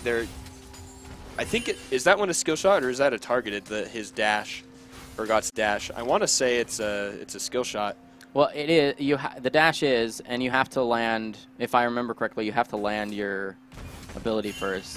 Then the rework on the Urgot is a little awkward for me. Yeah. All I know is if I'm low, dodge the ultimate. Yeah, no joke. Kidding. And of course, dodge his skill shot. Speaking of ultimates there, that looks like a Chain of Corruption used. Kazuku needs to be careful here. He has his own Glacial Fissure and does not get slowed by the Glitter Lance, but takes a huge chunk from the Blighted Quiver Piercing Arrow combo. ADC Win pushing them back out, and with his own lead now, only about 3 CS, but remember he was behind about 10 earlier, was he not? 5? Yeah, it was about a single wave, 6 or so, 6 to 10 in favor of UCLA. Tristano had that lead, and then now Varus with the extra pressure has been able to match that, get it back to close, even. You'll see Tristano matching those numbers shortly, but CS leads for mid lane and a little bit in bottom lane here for Arizona, but massive in favor of UCLA for top lane, about the same difference as mid lane is for Arizona, but this is full on in vision. Rebel Riven looking to get caught out. The ultimate is available. He does get stunned, but Batchet does follow.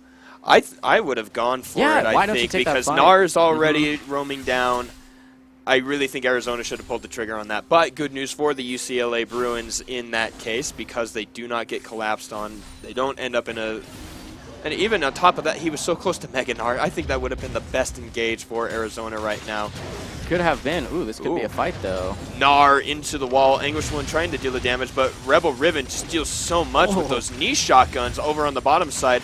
Omu Shinderu, I should say, does pick up a kill. Sejuani down there to give the assist. And now Skarner joining them there. But that's another kill for UCLA coming back after that first game.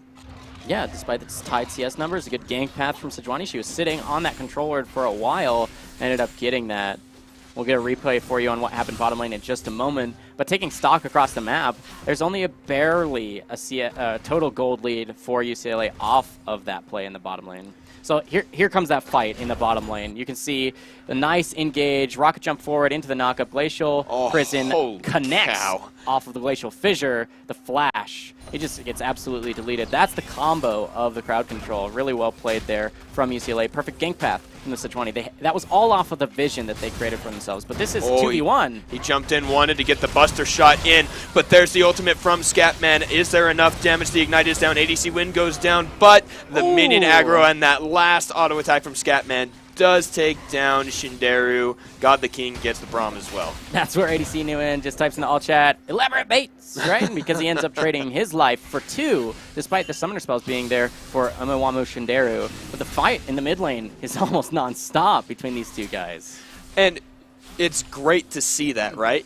Batchet knows that he needs to be fighting the Meteors. He needs to be careful. Oh, but Meteors needs to be careful. Ghost is burned from Batchet. That's the flash for Flash and the jump in. Batchet gets the kill with the help of Rebel Riven. Nice roam. Was Cassio full health when that started? Because she just got completely deleted. The damage there was insane. Well, and especially because Ryze doesn't even have a damage item right now. It all comes from that mana. And then, of course, Rebel Riven doing work on this Urgot. You see, when he's able to create that pressure, lane priority, be able to rotate, he can do those kind of gank paths, but through no vision here for the Gnar, will he survive this gank?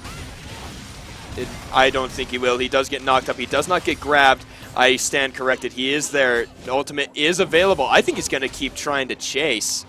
1v2, though, not good in Mega Gnar form. He could have kited really well. Ooh. But there's CDP going to be stopped for a moment. Anguish One trying to put up his own defenses in the wards there in the tri-brush, but nice dodge on that gank. Yeah, Gnar feeling pretty confident about that. He does flash to escape it, but ultimately he fights off 2 people. He's got the Black Cleaver completed, and his Mega Gnar was coming up there, so good choice by UCLA, despite their good gank path, to back off and not dive underneath 2v1 with no minions and not really having their... I mean, the Urgot had already used ultimate in mid lane, so don't have that additional kill threat. For sure, and so we are still seeing... It's only a 400 gold advantage for Arizona. They do have that Drake, but doing much better UCLA this time. We're coming up on 15 minutes. That means in only about 13 more, the game game 1 will have ended. So they're a lot closer. And with a 20,000 gold difference, right? Whereas here, it's completely neck and neck. And things are much closer overall in just how the game feels, not just the gold. it's that both these teams go back and forth in these fights, where what used to be the story mid lane for Arizona seems to be in the opposite. Despite the 30 CS deficit here for Batchet, he's set his team up, set the Sejuani up, and she's done the same for him, for them to be able to catch out Meteors, who still doesn't have summoner spells, getting ganked once again. The flash forward into the root, dodging out the first spell from Rebel Ribbon. A great ultimate to stop the dive in there. Rebel Ribbon is in the middle, but the kill onto Rise goes in. Sejuani ult is whiffed.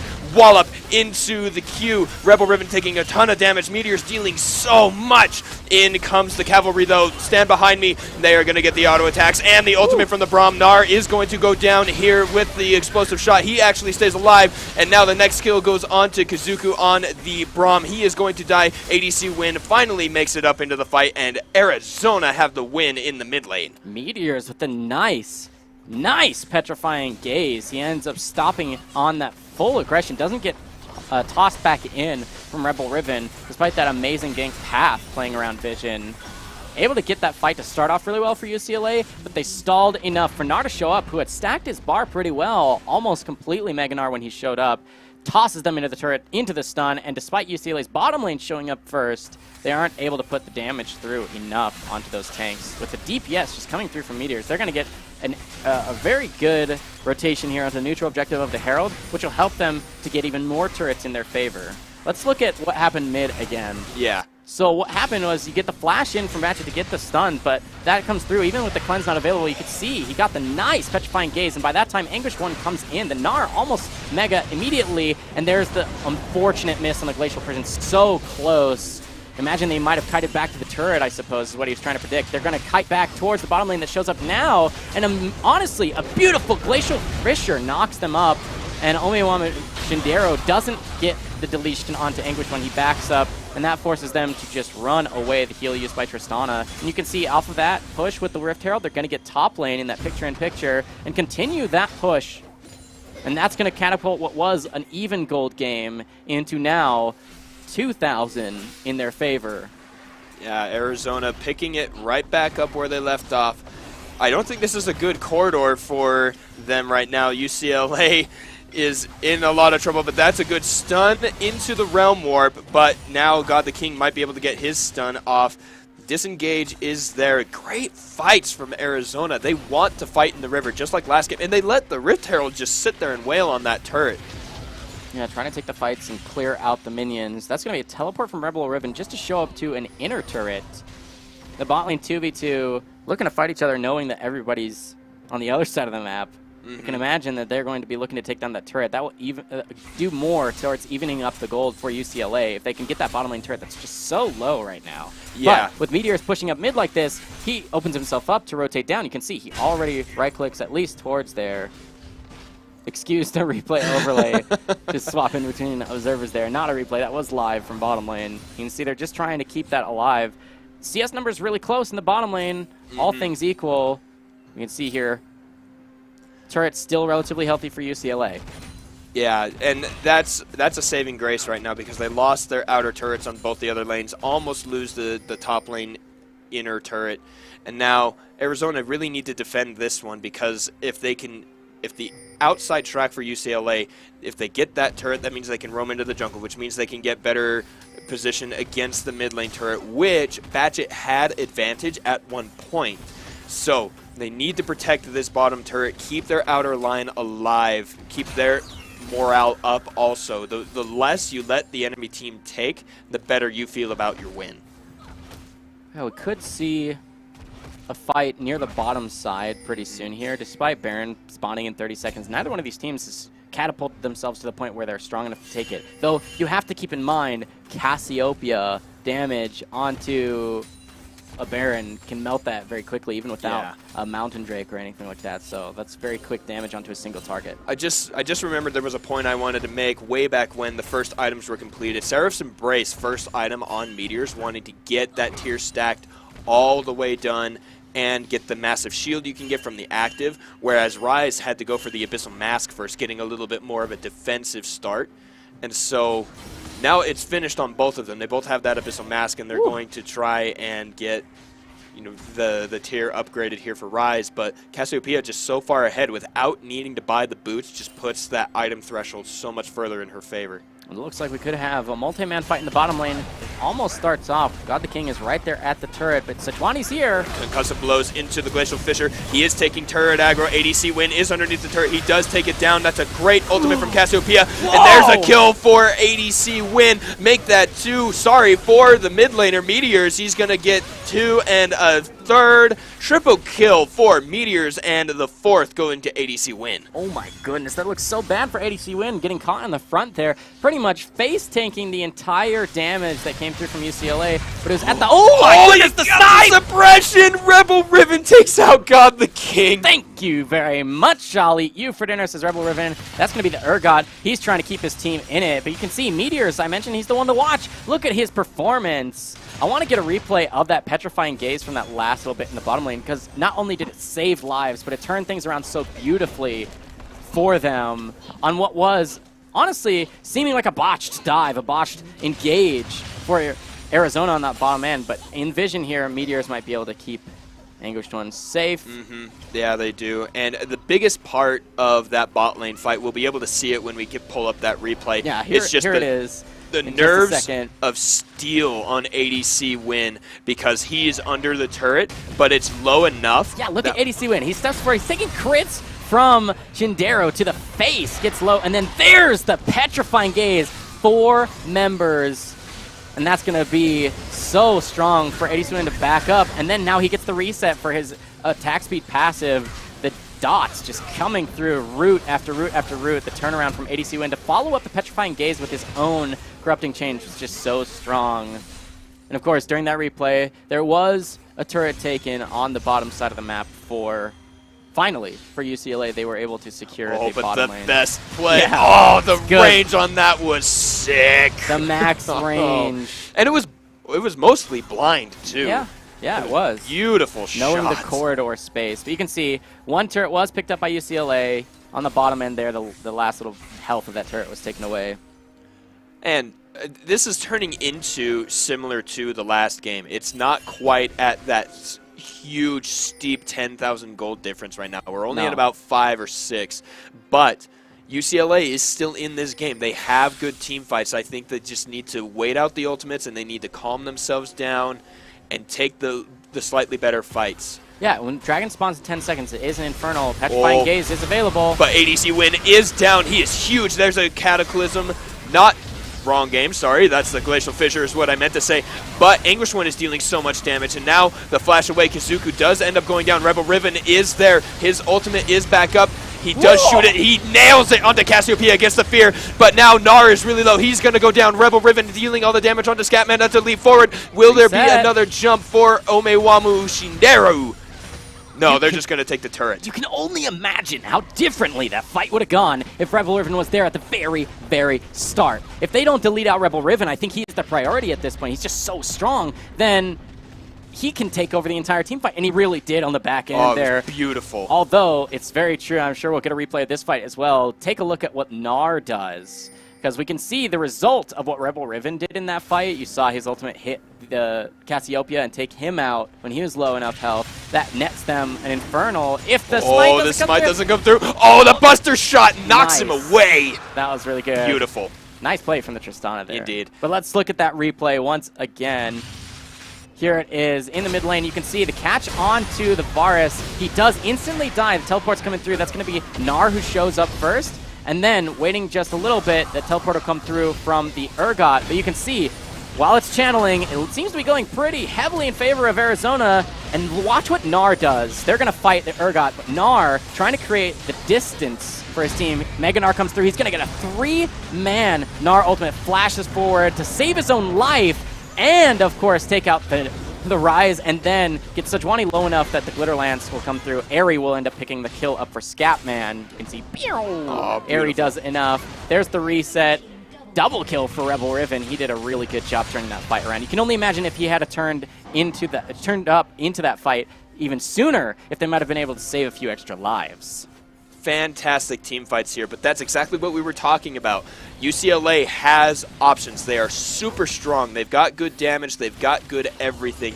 Oh, no! The rip. early smite, that's too bad. God the King is there, running really quickly with those Predator boots, trying to find a nice engage. All the ultimates appear to be back up. Summoner spells are still down for a few, but the ultimates are the keys here for Arizona. They need to have those for their fights.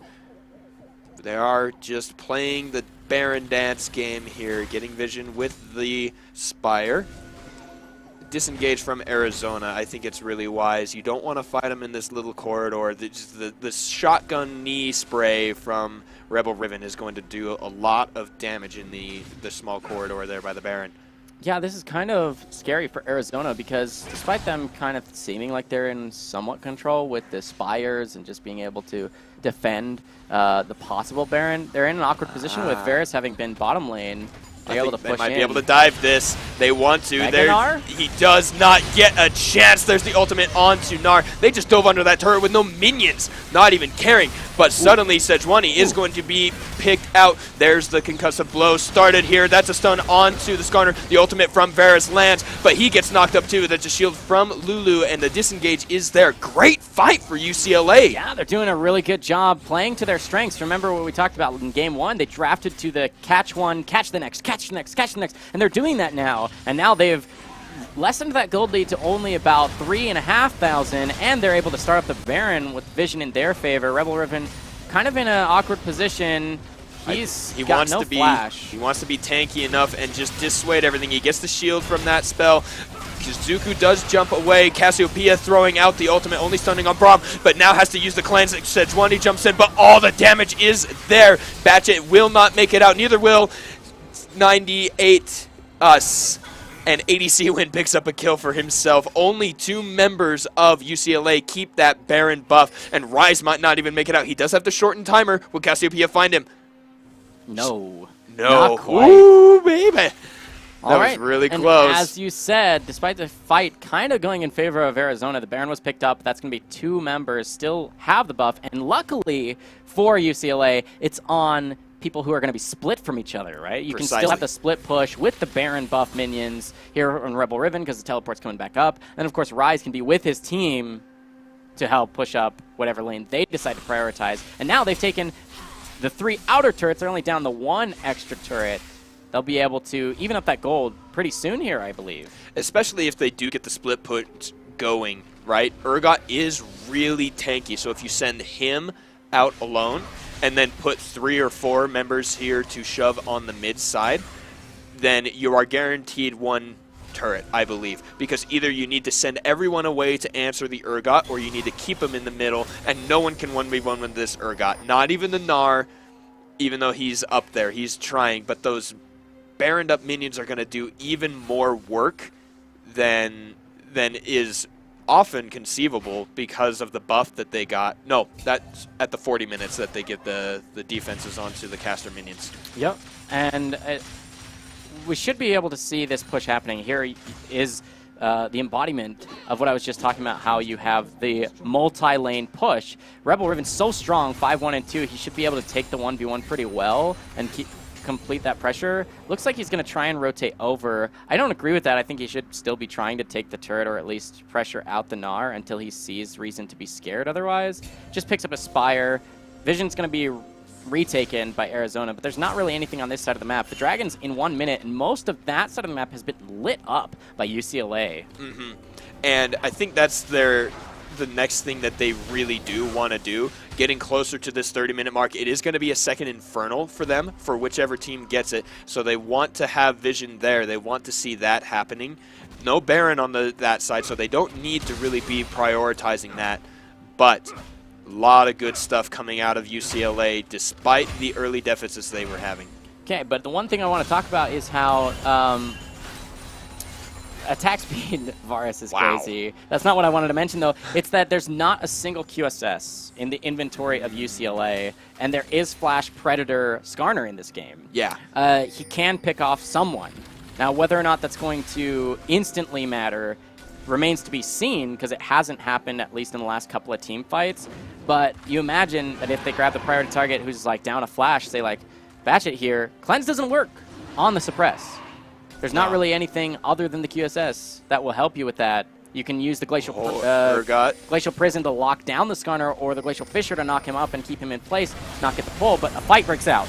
Now it looks like ADC Win is on the backside. He misses his ultimate, but gets peeled and killed by Tristana and Rebel Riven, and now God the King is being shot back by the Tristana. Gets the second kill of the fight, and the suppress does almost nothing. God the King goes down, a stun onto 3, but Anguish One is going to be the next to go, and here's that Tristana we were talking about being huge for UCLA. Dang, they are scaling that up. I'm just going to go ahead and call him, oh my god, Tristana, because I can't say that name for the life of me. It's just way too crazy and long. But it looks like they are going to push up here. They don't have the Baron buff anymore, but they do have a Cannon Wave, and they have so much damage. It was a five-man win there with only the Lulu alive at the edge there, and she had to flash out herself. Wild Growth wasn't enough to save that Varus' life. He got destroyed on the edge of that fight, caught out of position. They flashed right on top of him. You can see they're going to disengage here, use the Realm Warp. Rebel Riven just going to waddle his way to the team. Rip. Might go top lane, just pick up farm, because he's like, fine, I didn't want to go with you anyway. And they're right back onto that Infernal Drake. They're nice second out of the 3 that have spawned so far. The next dragon will be the first Elder on the map, and that'll spawn in a while. Let's see. Taking stock across the map, top lane difference in favor of UCLA, bottom lane in favor of Arizona, mid lane in favor of Arizona, jungle pretty dang close. But you can see the support items have been doing work for UCLA, keeping them alive. When there's all that extra damage that Arizona hopes to have as DPS, that means it's very predictable damage. You throw that locket down, you keep everybody really healthy and safe, and he's been using it very properly. And there's your QSS. That is the 5th item. Oh, but he's got to be careful. God the King got the speed up there. That is terrifying. Righteous Glory Predator Skarner is freaking scary. And finally answered the QSS bot off of that push. The gold that they got off of that little trades on the maps will net the what looks to be the QSS for Tristana, and possibly one coming there for the Rise. He does have a Spectre's Cowl. I imagine he's going to be building that into the Adaptive Helm as well, but I think you stop to build your own QSS rather than building those 2 parts into the Adaptive. I think you're surviving long enough that you don't want to be the one who gets picked off.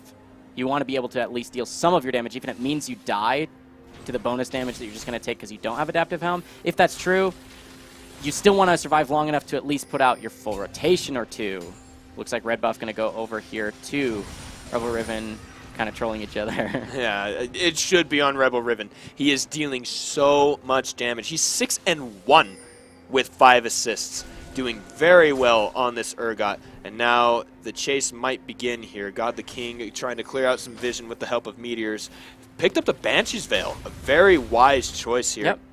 I think that's a really smart choice for Meteors to make sure that he, much like the QSS builds on multiple members in this game, is to make sure that they're not the ones who get caught out. You do have Cleanse if you're this Cassiopeia, but you don't want to be the one who just instantly gets caught out. You use the Cleanse in a team fight when you can't just have the Banshees block something important. Ooh, there's some decent damage getting the stun and a couple little bits of poke, but as we talked about, that Braum is tanky. Predator is proc. No, it was just a Spire speed up. My apologies there. He's so fast on this champion, though. He should be able to catch whoever he wants to catch. It's just a matter of whether or not that catch makes the difference. Speaking of a catch, Scatman down to 60% health. Yeah, a couple auto attacks there from the Tristana, just nailing that down. But now they've got to be really careful here. Arizona is in place to try and do a steal. They've got some vision to stop it out. But Gnar is coming in. Blue team does secure that Baron. There's a dodge forward.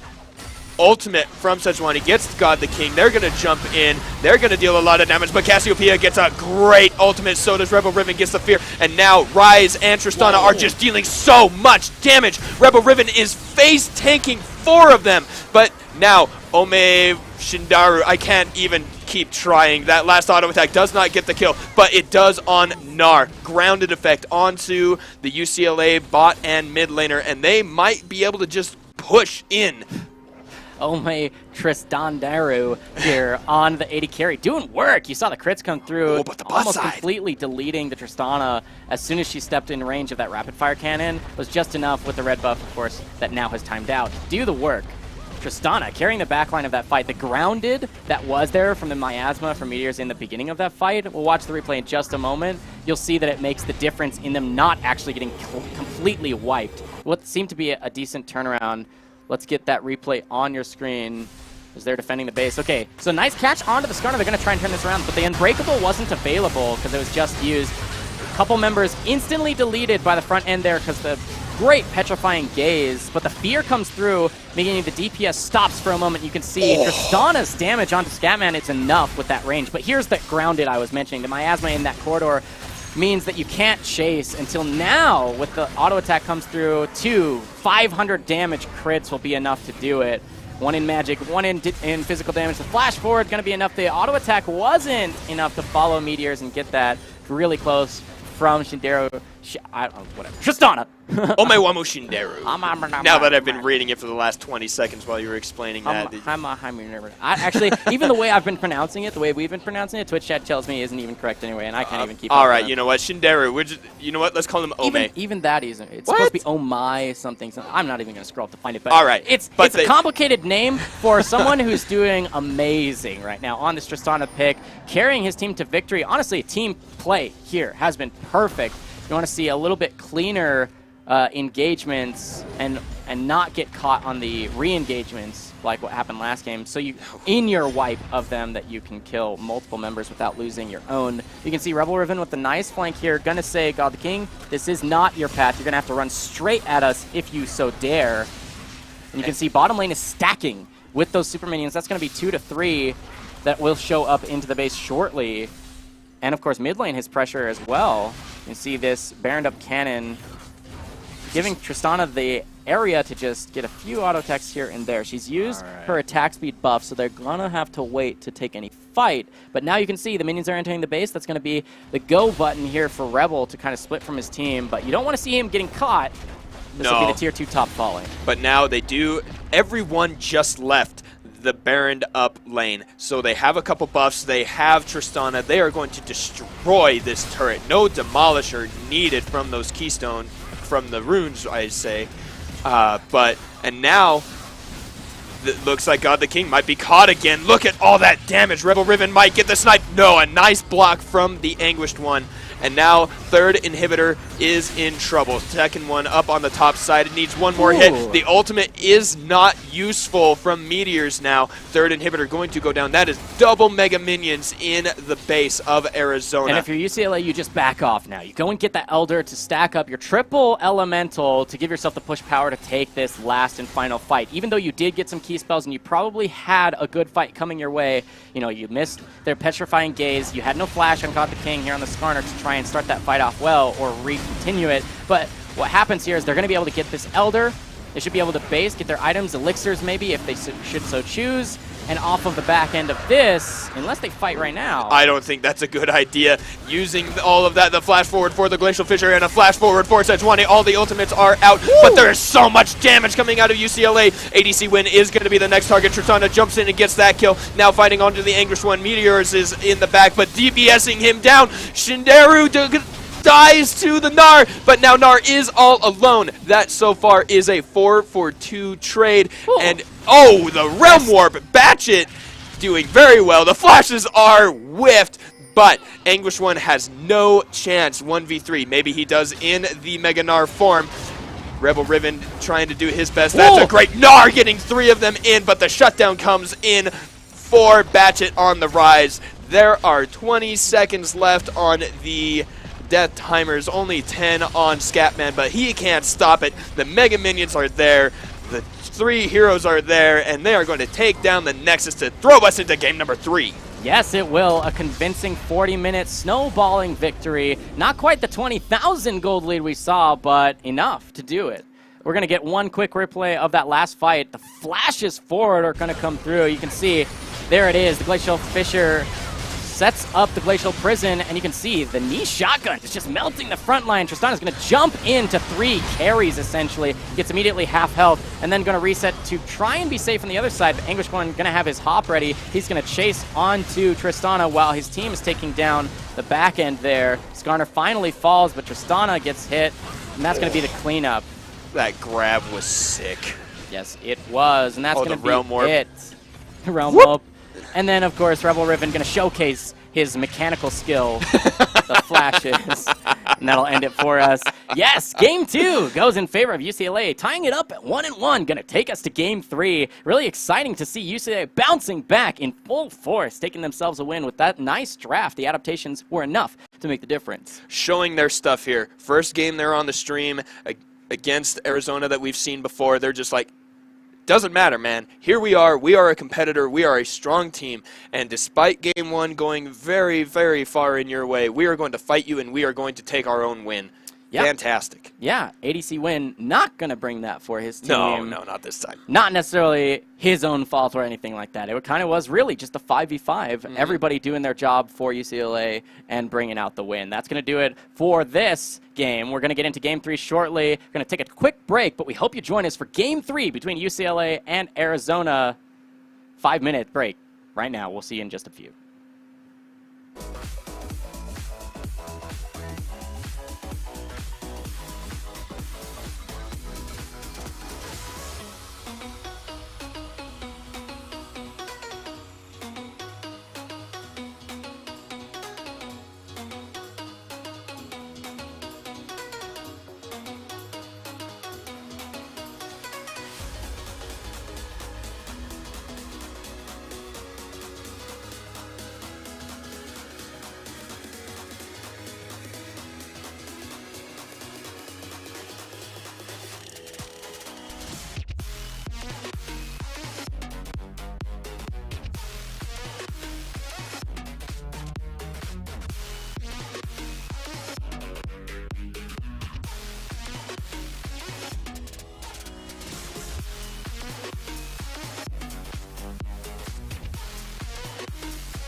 All right, welcome back, UCLA and Arizona fans, and all of you joining us here for PACG League of Legends. We're here into Week 3, Day 1, our first match of the day, coming into Game 3. Again, it's UCLA versus Arizona. Both these teams have got a win under their belt, bringing us to Game 3.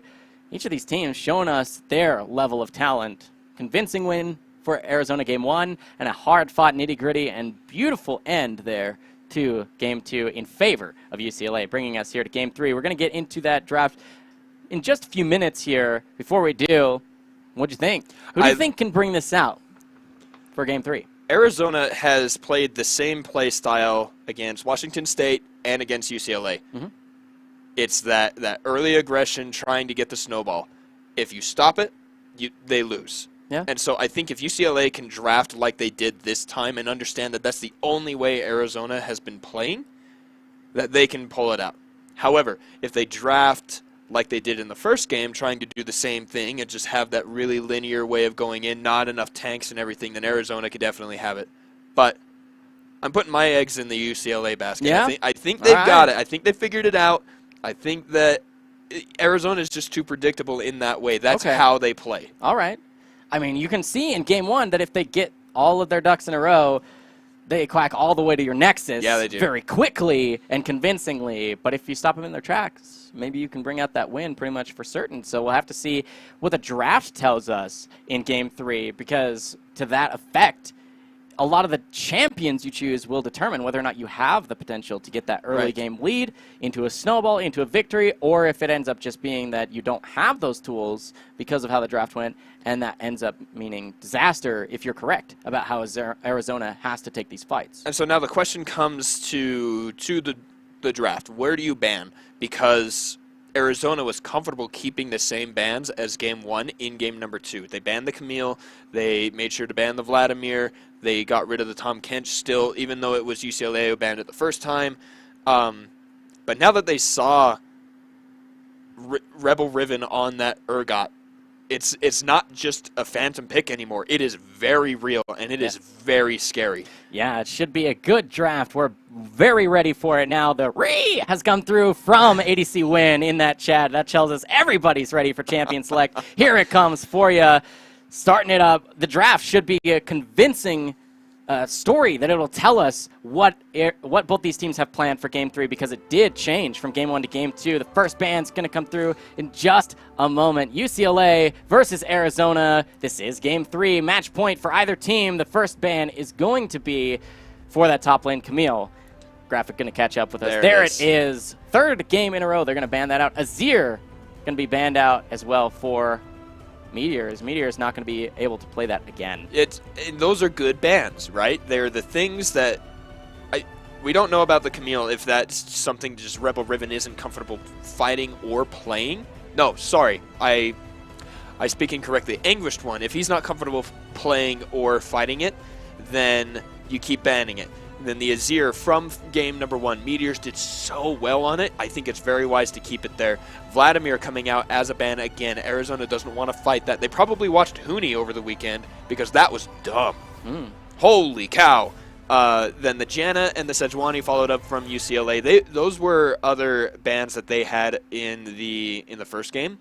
But then Rise coming from Arizona, they're picking that one back up into their ban rotation. I think you choose the Tristana here. Either team, just a strong pick for first round. Either that or you choose your support or try and steal away the jungle. I think AD carry is the main thing here. Tristana or Varus has to come through. The other one's likely going to be picked by the other. So whichever one you want to play, and then of course choose to play against, it looks like Varus is going to be the choice for Arizona for that early game pressure, as you mentioned. That'll likely be answered with maybe Tristana and Lulu here for UCLA, unless they want to prioritize jungle slightly earlier. But they get 2 picks to answer that Varus. I think you do pick your support because the Lulu has been with the Varus both games. I think you either want to take it away or ban it, but they didn't ban it, so I think that they are going to want to take it away.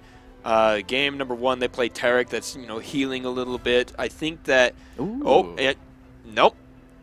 Well, I mean, they still can, right? But they need to be careful. They need to make sure that they get their AD carry here. Otherwise, Arizona's probably going to ban the Tristana. It was a huge factor in their win last game.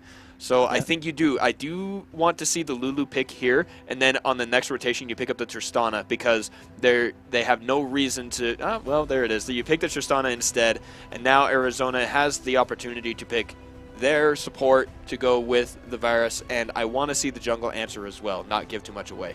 Yeah, they still can take the support in the third pick, but that can allow the Lulu to come through for Scatman to keep that Lulu support to the Varus that you mentioned has come through. We'll have to see if Arizona, once again, as you mentioned, Juhadre, goes for the draft that will give them the early game advantage into perhaps a snowball, and maybe they can accrue that same 20,000 gold lead, deleting every single objective on the map. Of course, they did drop one dragon and a few kills, so not a perfect game in game one, but looking for more of the same. That is the go at you composition. The Jarvan Cataclysm into Hero's Entrance here from the Galio, going to tell you they want to fight, and they want to fight right on top of you. But then it must be the English one doesn't play Camille, because that would be another one. The three of them together are ridiculously strong with that combo.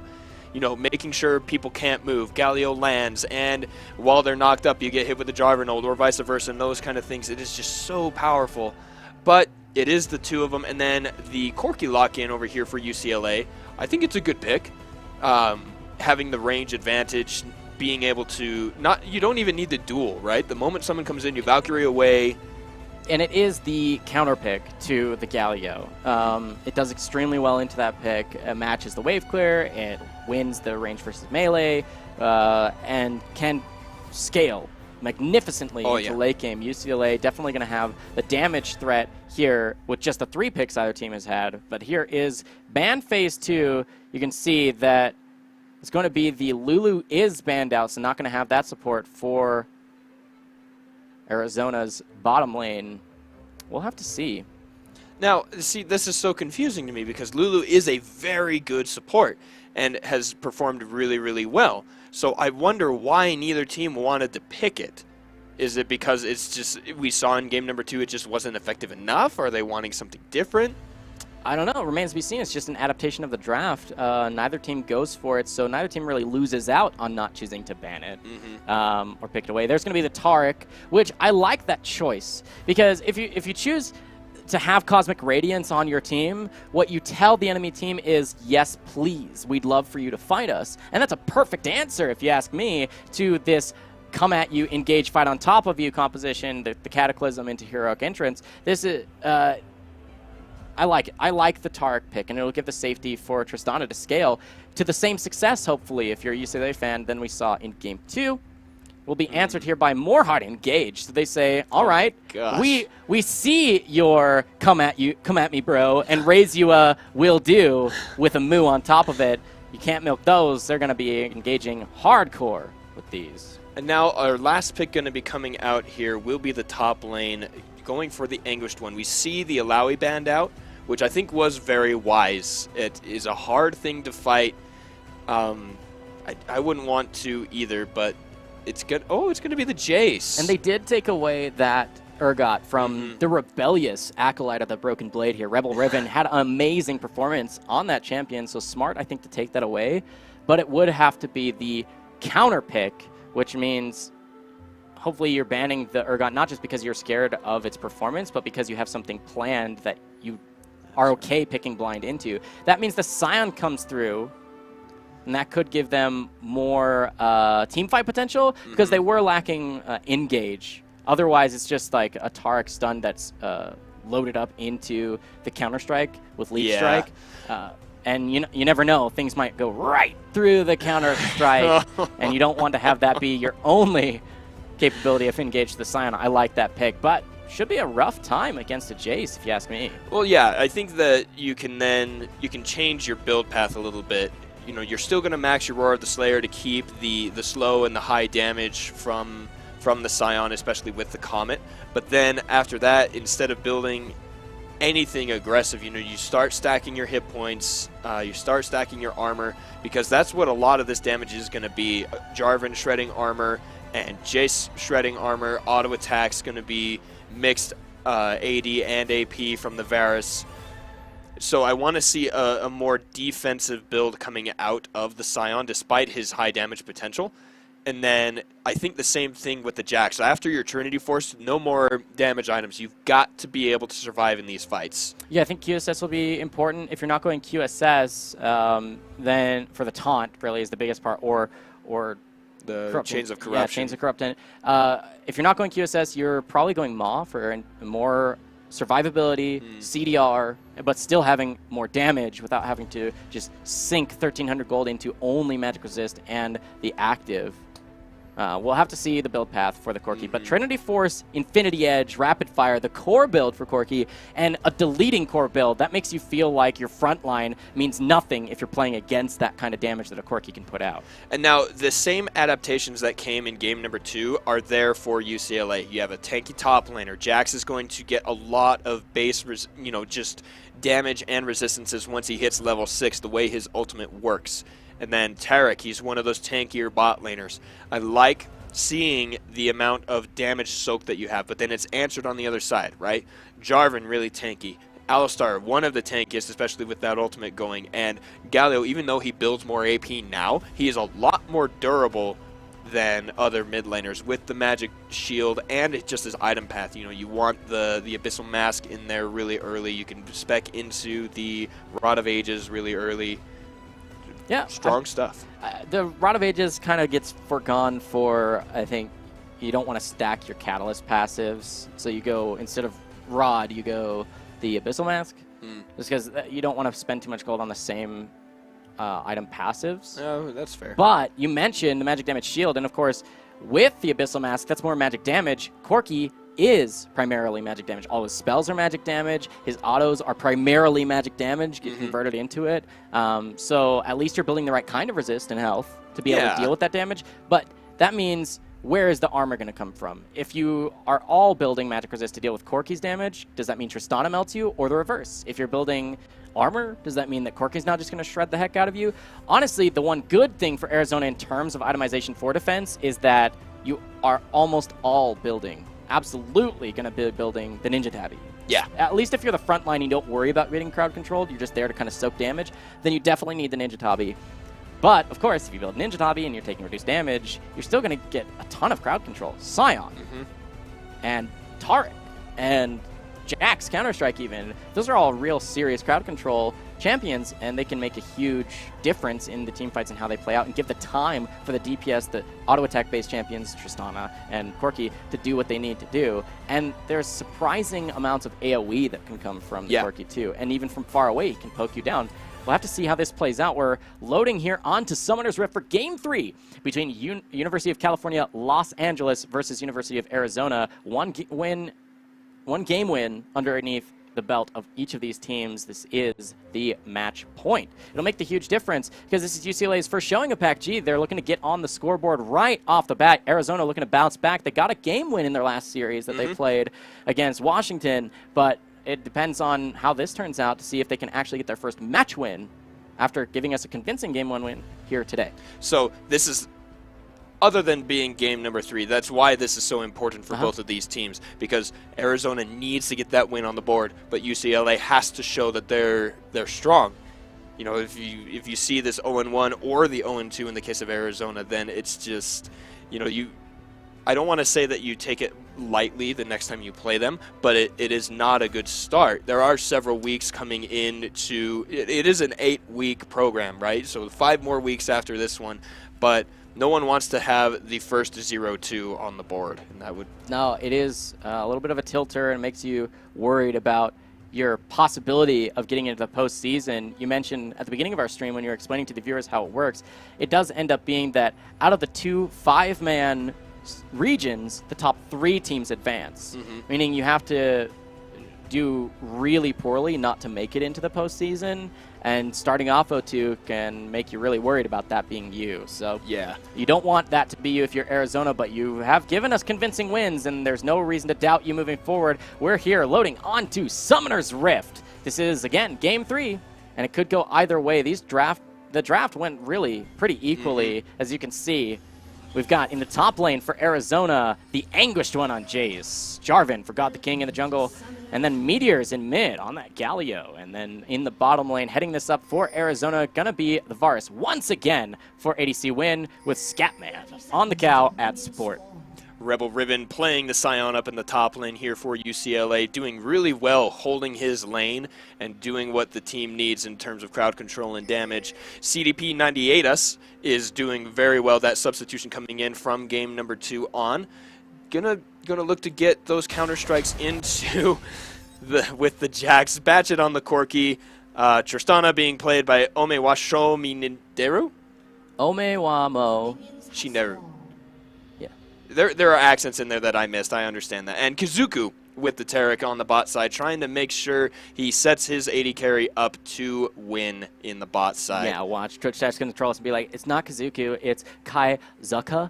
Please. Please? Can you please pronounce it properly? Sorry, we're just not in with the memes on the Tristana. We'll try our best, but that's a mouthful for sure. But once again, that Twitch chat is telling us they're really split on who we want to see win come through here. It's UCLA versus Arizona.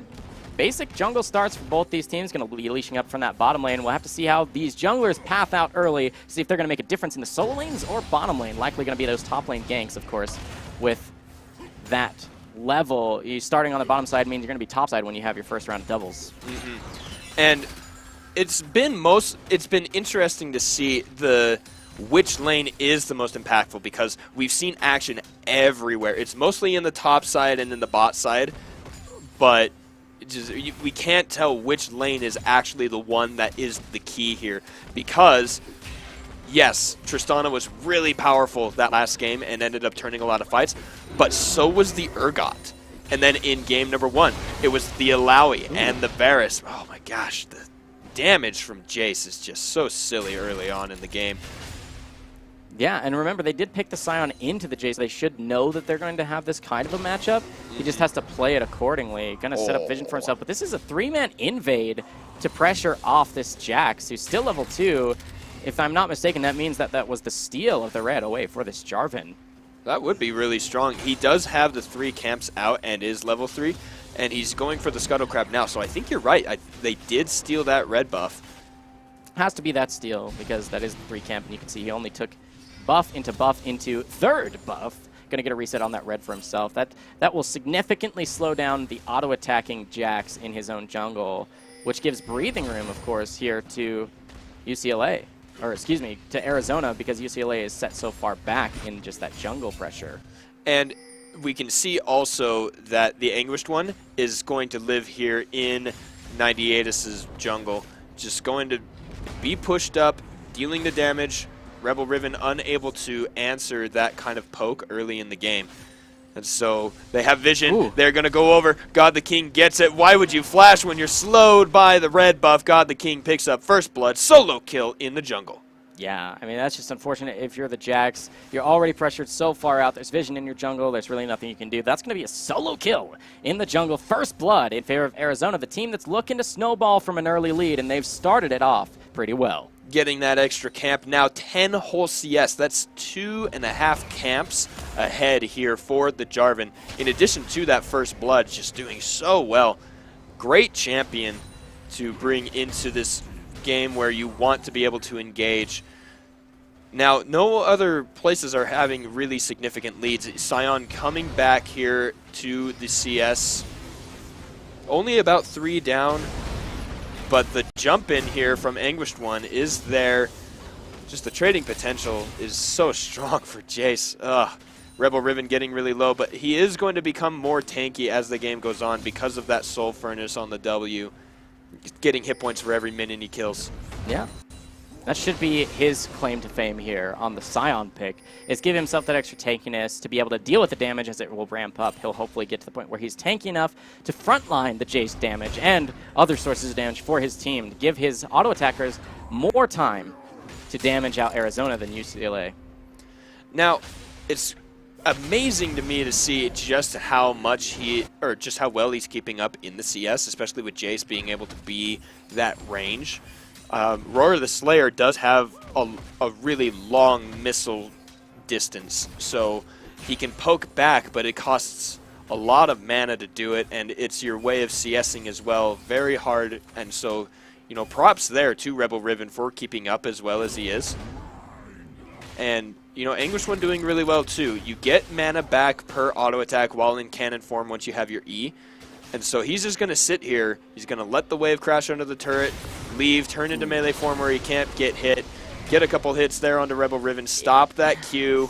If he had landed the Shock Blast, I'm pretty sure he can actually force the flash, yeah. if not get his own solo kill there. It's too bad that the minions blocked that out. You can see Jarvan's on the bottom side of the map. CS lead here for ADC Win. He's winning in the bottom lane. And it's still so close right now. They do have the 6 in the bot side, 10 in the mid, and it's 7 up on the top side. So they're winning in the CS numbers, which you can see with the First Blood is netting them 1,000 gold. And it is good to see that this aggressive style is continuing to work for Arizona. I wonder if it will continue, if it will last through the game, because last time it didn't. Well, what Arizona has here is additional pressure around the map. Yes, the teleports from the top lane are available, but you can see Jace held on to his. I think that's really smart because if they're going to use... Ooh, there's a fight here. Counter-Strike is there. He is going to burn his flash, but take a lot of damage for it. He gets the taunt off, but it doesn't stop anything. Yeah. Flash burned. A little bit of a misplay there, I think, from CDP 98us, because you need to get that press the attack to proc almost instantly, and you have so many auto attack resets from the Jax that you should be able to have that happen as soon as you land with the Counter-Strike. But it looks like he didn't reset an auto attack with his W. He just used an empowered auto attack as the W, not as a reset, which might have made the difference. But they do get the flash, and that's really important. Giving Batchet a little bit more breathing room. He's going to back off, looks to be catching himself a few more items so that he can further put on the pressure into this mid lane. And with flash down for Meteors, and he has to teleport back in, that means it's even riskier, I should say, to use the heroic entrance somewhere else. Well, yeah, it takes you away from your lane, and with the pushing power of Corki, that means you are going to lose out on your CS, and you're going to take a lot of damage on your turret. And then without the teleport to go back in, it's just overly done. And another invade here we can see on the mini-map. But the aggression goes in. Scatman gets the nice EQ combo. And will they get the stun? They do land it. Tristana landing those auto attacks, dealing tons of damage, getting the explosive shot too.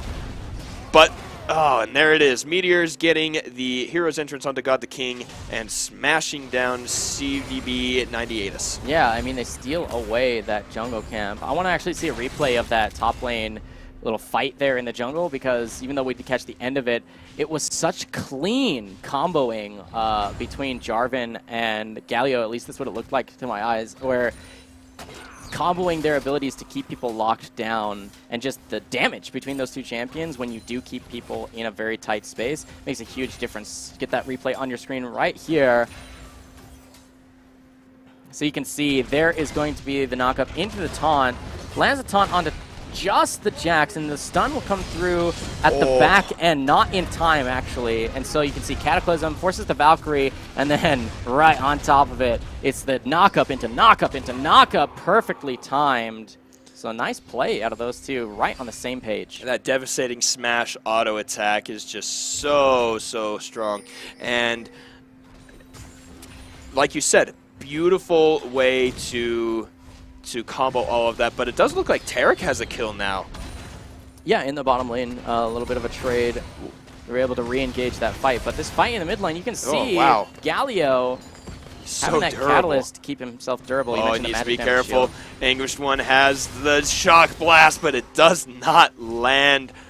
Whoo! Fast feet. Yes, and Jax here to dissuade the dive.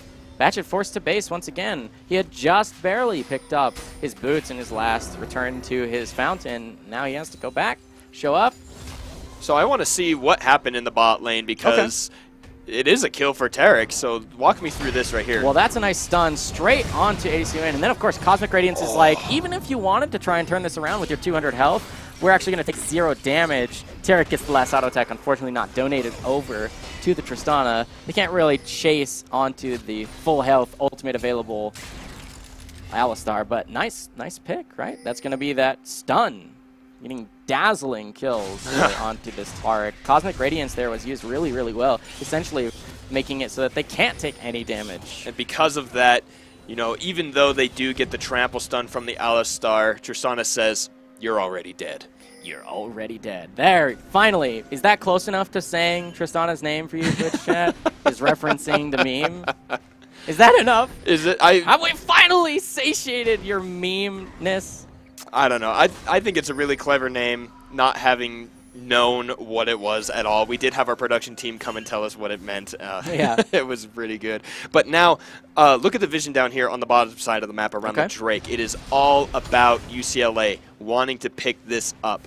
Unfortunately, Jax does go back at that exact moment. I want to see them take that. It would have been a perfect timing if Jax hadn't died, you know, up in the jungle when they got that kill. They had perfect timing there to go for that Drake. And I think it would be really important for UCLA. They're not winning the fights right now, but if they get that Mountain Drake with Tristana, it's going to increase their chances of pushing the turrets a little bit faster and earlier, getting themselves advantages that way.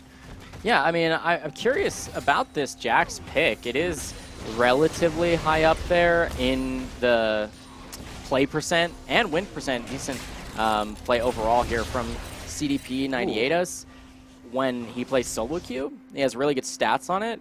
But for prioritizing it so early, it hasn't made the difference for them. If anything, he's fallen extremely behind. Nice flash. Flash into the taunt, flashed into the EQ. Now, God the King is underneath the turret, gets the Galio ultimate, takes nearly 0 damage. Jax needs to be careful. He's getting the roam from the Scion, but the ambushed one is there. Going to dodge a couple auto attacks. Jump to his teammate, but God the King might be able to get a good knock-up. No, his flash was burned on the mid-engage, but good work from Arizona, stopping once again any opportunity of picking up that Drake. Yeah, it's so strong. This early game aggression from God the King, we've seen him do this on Jarvan before. There's the stun coming from Scatman again, but the Cosmic Radiance keeps them pretty healthy during the rest of that fight. There's a nice stun and a buster shot to disengage. Teleport coming from Meteors. He doesn't have a flash. There's a shield coming from Tarek, and now they just have 4 people on here, and they are going to ignore the lane, and it looks like they're going to head to the Drake themselves. Will this work out for them, though, because there's still pretty healthy bottom lane, and you can see mid and jungle are close, and a full health teleport could come in here from the Scion. No teleport for Anguished One. They might answer this dragon with a fight. Here's the teleport. Here it comes, and now they just need to get in there. They don't worry about the smite. There is the stun. A lot of damage there. Scion is going to get a good knock-up. Batchet, though, needs to flash away, not take that damage. There is another kill over there. God the King is the next target. The leap in, get the slow for Tristana, and another kill. UCLA may lose the Drake, but they pick up 2 kills? Yeah, it looked like 3. 1. 2 for 1 there. Yeah, 2 for 1, forcing the flashes out of the pit there from ADC. Otherwise, he would have definitely fallen as well. But they're going to lose some farm in the top lane. Luckily for them, Jace doesn't, you know, he's an attack damage champion with a lot of attack speed when he uses that W. He's going to not take down the top turret as an answer. Remember that the Drake did go over to Arizona. They secured that smite. Jax isn't even close enough to contest the smite. He wanted the fight instead. Yes, and they took it. They give themselves, they net themselves +1 in that, in terms of the kill score. Losing out the dragon, I think they could have done more if they would have taken that fight a lot earlier. They could have had the teleport come in a lot sooner and just engaged a little bit more haphazardly even, because they knew that they had positional advantage and numbers. There was no way for Anguished One to show up if they had been tracking I think that that teleport. I think they waited so that they had a decent position on the ward, because it is really hard to aim, but it's not hard to aim. Auto attacks that explosive shot.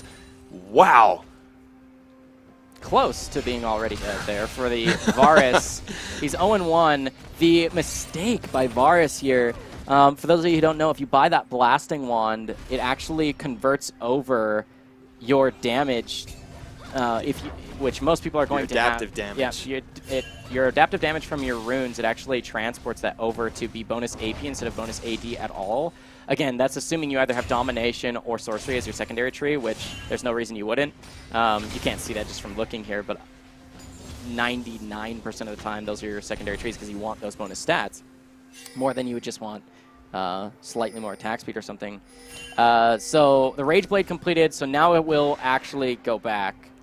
But it's awkward if you have the Blasting Wine in your inventory at all. You actually just want to wait.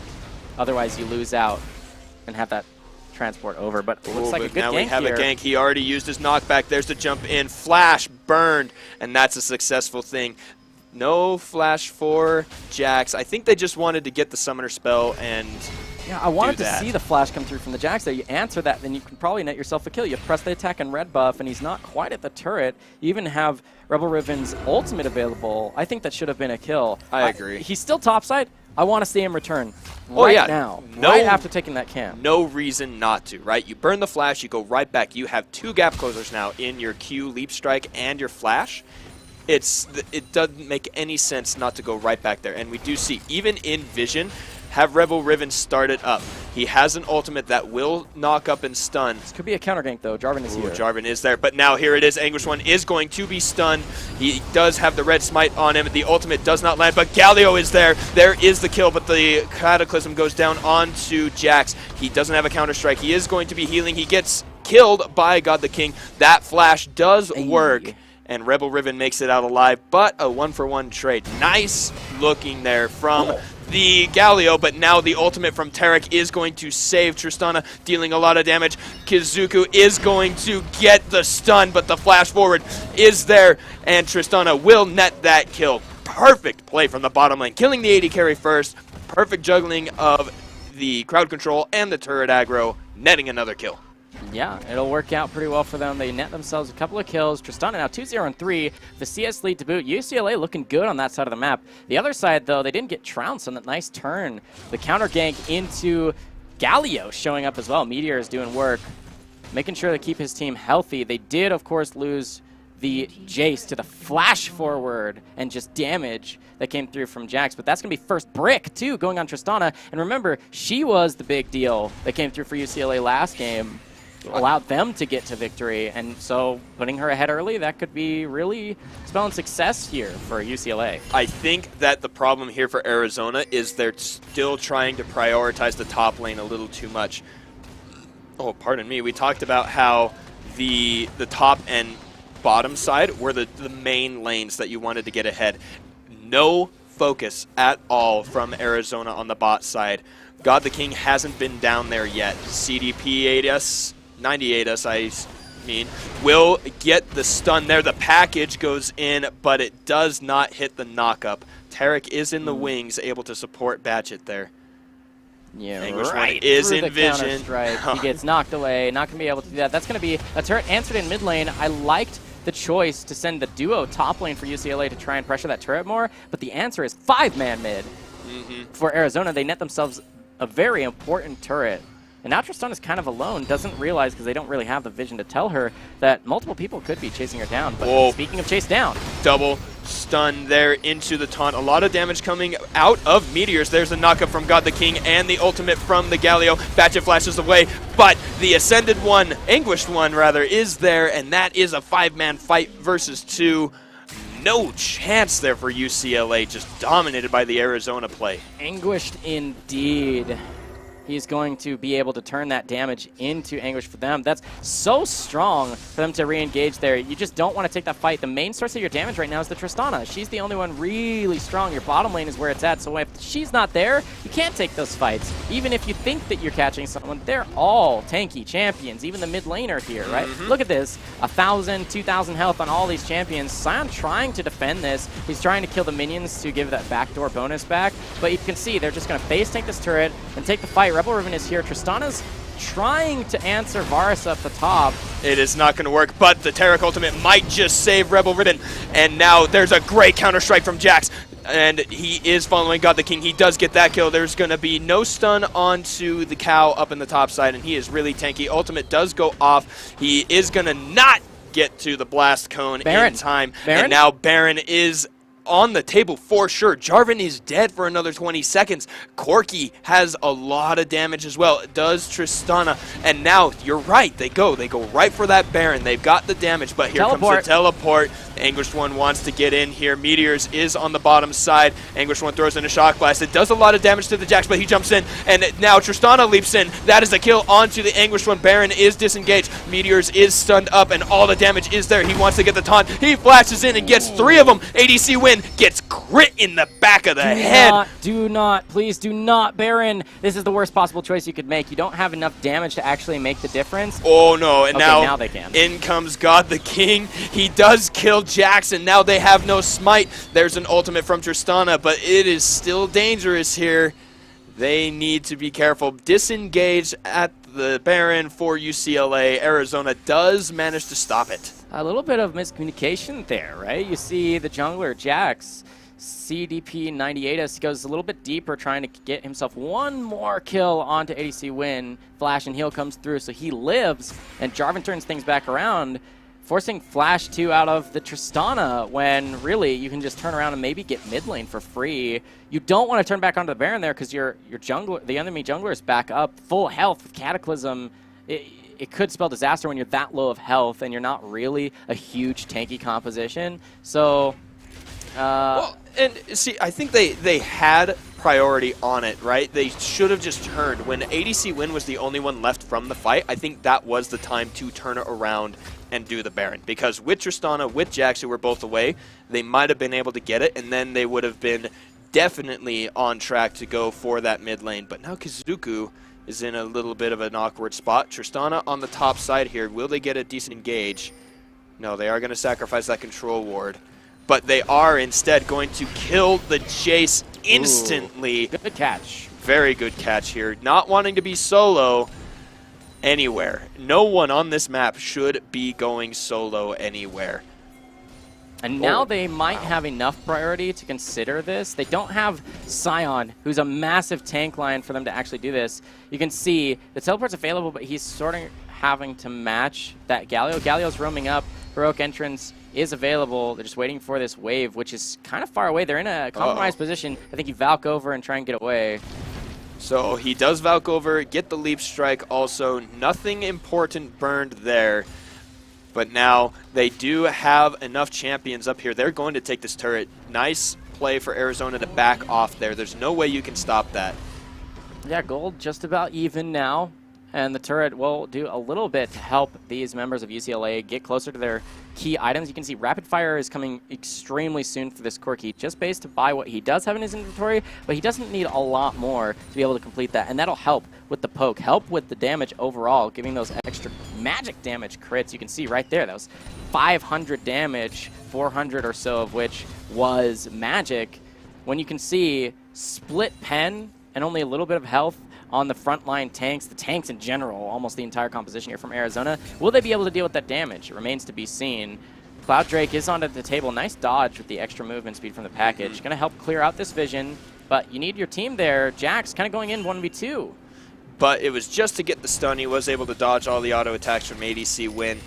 I want to see a decent package because Batchet has had it a couple of times this game and hasn't hit anybody with it. He used it once to try and get onto the Jace, and it didn't hit anything. But now in goes Kazuku, and there's the package right there onto Scatman. Riven comes in here to be unstoppable and try and engage the fight. They clear that wave super quick. They have the Cloud Drake and they can rotate, but they're also going to deal a ton of damage here. There's a knock-up onto the Jax, instantly onto Batchet in the backside. The ultimate from Galio is there, but all 4 members of the front line were hit with the Cosmic Radiance. It looks like Tarek may go down, but Rebel Riven is still alive. Kazuku is as well. Look at all this damage coming out here. No one has died yet. One more crit, and Meteors goes down. Now they have the inside track. They are so healthy with that Sion there. Beautiful play from UCLA. Yeah, Kazuka's really low on the back end there, and the Shock Blast does so much damage. He's in a front-loaded position. Will it come through? No, it doesn't. It goes wide, but he's not the only poke potential. ADC Win is also pretty low. Look at those crits come through. Not quite enough to take him down. But Not quite, but now the rocket jump is back up, and he gets the buster shot to finish off the kill, and they are staying in his attack range. Whoa. Tristana is ridiculous. That is Hello. a double kill for literally no reason. Your team is already dead, says Tristana, jumping forward, hopping in, Gotta be hopping careful over with and the over. Jarvan. Jarvan does not have Cataclysm for a few more seconds, but there's not really anything they can take. You can see they stay really, really low after these fights. They don't have like an Ocean Drake to help them get back up. But they are So fast. They are really fast, but that doesn't help you take a Baron by any means. There's a massive wave up there. Ooh, this could be Jax getting caught. No, there's no Cataclysm is vision. Back up. you Yeah, don't no, really no wanna go. reason to fight there. Fantastic fight there from UCLA, though. 4 for 0 on that. No, not even trade. Let's see what happened here. Starting at the outer turret. Jarvan goes in with the Cataclysm, but an excellent Cosmic Radiance stops not only the front end burst there, but of course the Heroic Entrance does no damage. It does CC them, which buys the time to restart that fight after the Cosmic Radiance, but Tarek lives with literally like 10 health. Backs up, stays way wide of the fight, and you see Tristana just runs forward. The red buff gives her the extra chase potential. That burst onto ADC Wind does a lot too, and then just looking for more auto attacks, and that'll be it. That'll snowball into essentially pushing up into the base. But there is a fight breaking out on live near the Baron pit. You can see it already started. Tristana takes first blood of that fight. And now the Cosmic Radiance is down. It saves Tristana. She is going to continue dealing damage. ADC Wind goes down, but now he needs to jump away from the Anguished One. Scatman actually saved Tristana's life by knocking him away, and that's a knockup from Sion and an ace in favor of UCLA. They don't have a jungler, but they have a Tristana and a Corki. I think it's not a wise idea to go for the Baron call right might now. be to try and end the game. They have 2 marksmen and a tanky dude to tank up the turret if they need to. They're looking for at least to break the base, if not more. They've still got 20 seconds or so on the death timers. They might be able to at least take this back off, maybe take top if they want to, or reset for the Baron. The choices are there. See what they decide to go with. I Jax. think your best choice is to steal the blue buff and reset out of vision in the river so that you don't let them know that you're recalling or not. This is okay too. You reset, you buy As your long as items. it's not in vision, right? That was your key point, Yep. is you want to do it somewhere where you're not seen. And Jax is alive. Now is the time to get those last camps up in the jungle, wait for your 80 carries to be ready, and then jump in on that Baron. You have the mid lane broken down, and so I want to see how that all started. It looks like it was a catch on Meteors. No, he makes it out. So where is the re-engage here? It might be on...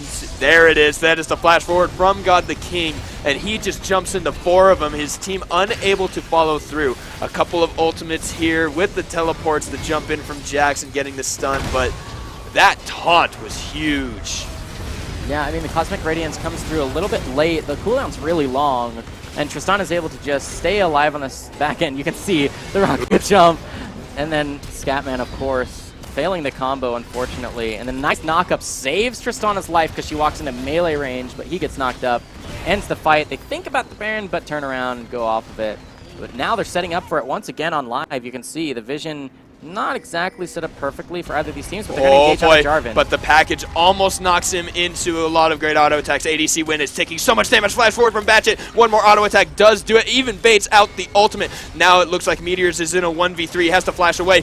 But Batchet is in a lot of trouble. He gets the Cosmic Radiance. Shut down onto Batchet. There's the ultimate from Galio. Going to get a nice taunt. But Tristana is out of it. Meteors is going to go down here. Will he jump forward? He does. He gets knocked back by Scatman. There's a knock up as well, and Nice a beautiful escape. flash.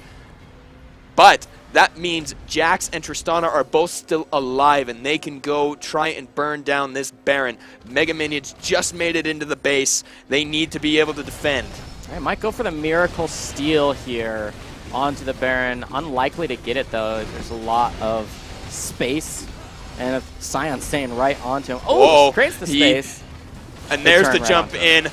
Will there be a counter-strike? There is not. Kazuku is still tanking the Baron. God the King on the backside. They are wanting to get it. There's a blast coming in. They just need to turn off of the Baron and get the kill. There's the stun. Kazuku gets the kill, and that means it's a Baron for UCLA. Nice patience from UCLA to stay calm. Don't hit the Baron. Keep baiting in this Jarvan. Get yourself an extra kill and secure that Baron. They're going to hopefully run down here to secure a dragon on top of it, which is just spawned. And that'll be really strong for them. A second cloud to get them running around towards the objectives they hope to take with that Baron buff. The damage from the Corki and the Tristana just doing work here. 10 kills. Legendary. Tristana here doing work in now a second game in a row where that's been the case here for UCLA. Not a lot of Drakes taking this game. This is going to be the last elemental before the Elder spawns because it is a 6-minute timer that'll put us past the 35 minutes. But that double Cloud Drake, giving them the rotations. There's the jump forward, Ooh, stopping the Justice Punch, and Meteors is in a lot of trouble here, but deals so much damage on that Galio. Tristana almost going down, but able to secure the kill there with her team. Yeah, it's going to be the nice pick. You can see Tristana playing really confident, far forward. Nice counter-strike. The stun does land onto God the King, gets him completely out of the fight. If he goes in, he will probably die. Sion is already in the mid lane. He ults, he hits the Jace, he gets the knockup, he predicted it. The Cosmic Radiance is going to go down and make invulnerable the entire team. Tristana jumps in to get the kill onto the Varus, and now onto Scatman, and they're just going to take this turret. No, he wants to jump in. They want to win the game. Just end it. Why don't you? Here's going to be those Nexus turrets. Jarvan can't really do anything. He might go for the style points Cataclysm just to end it all.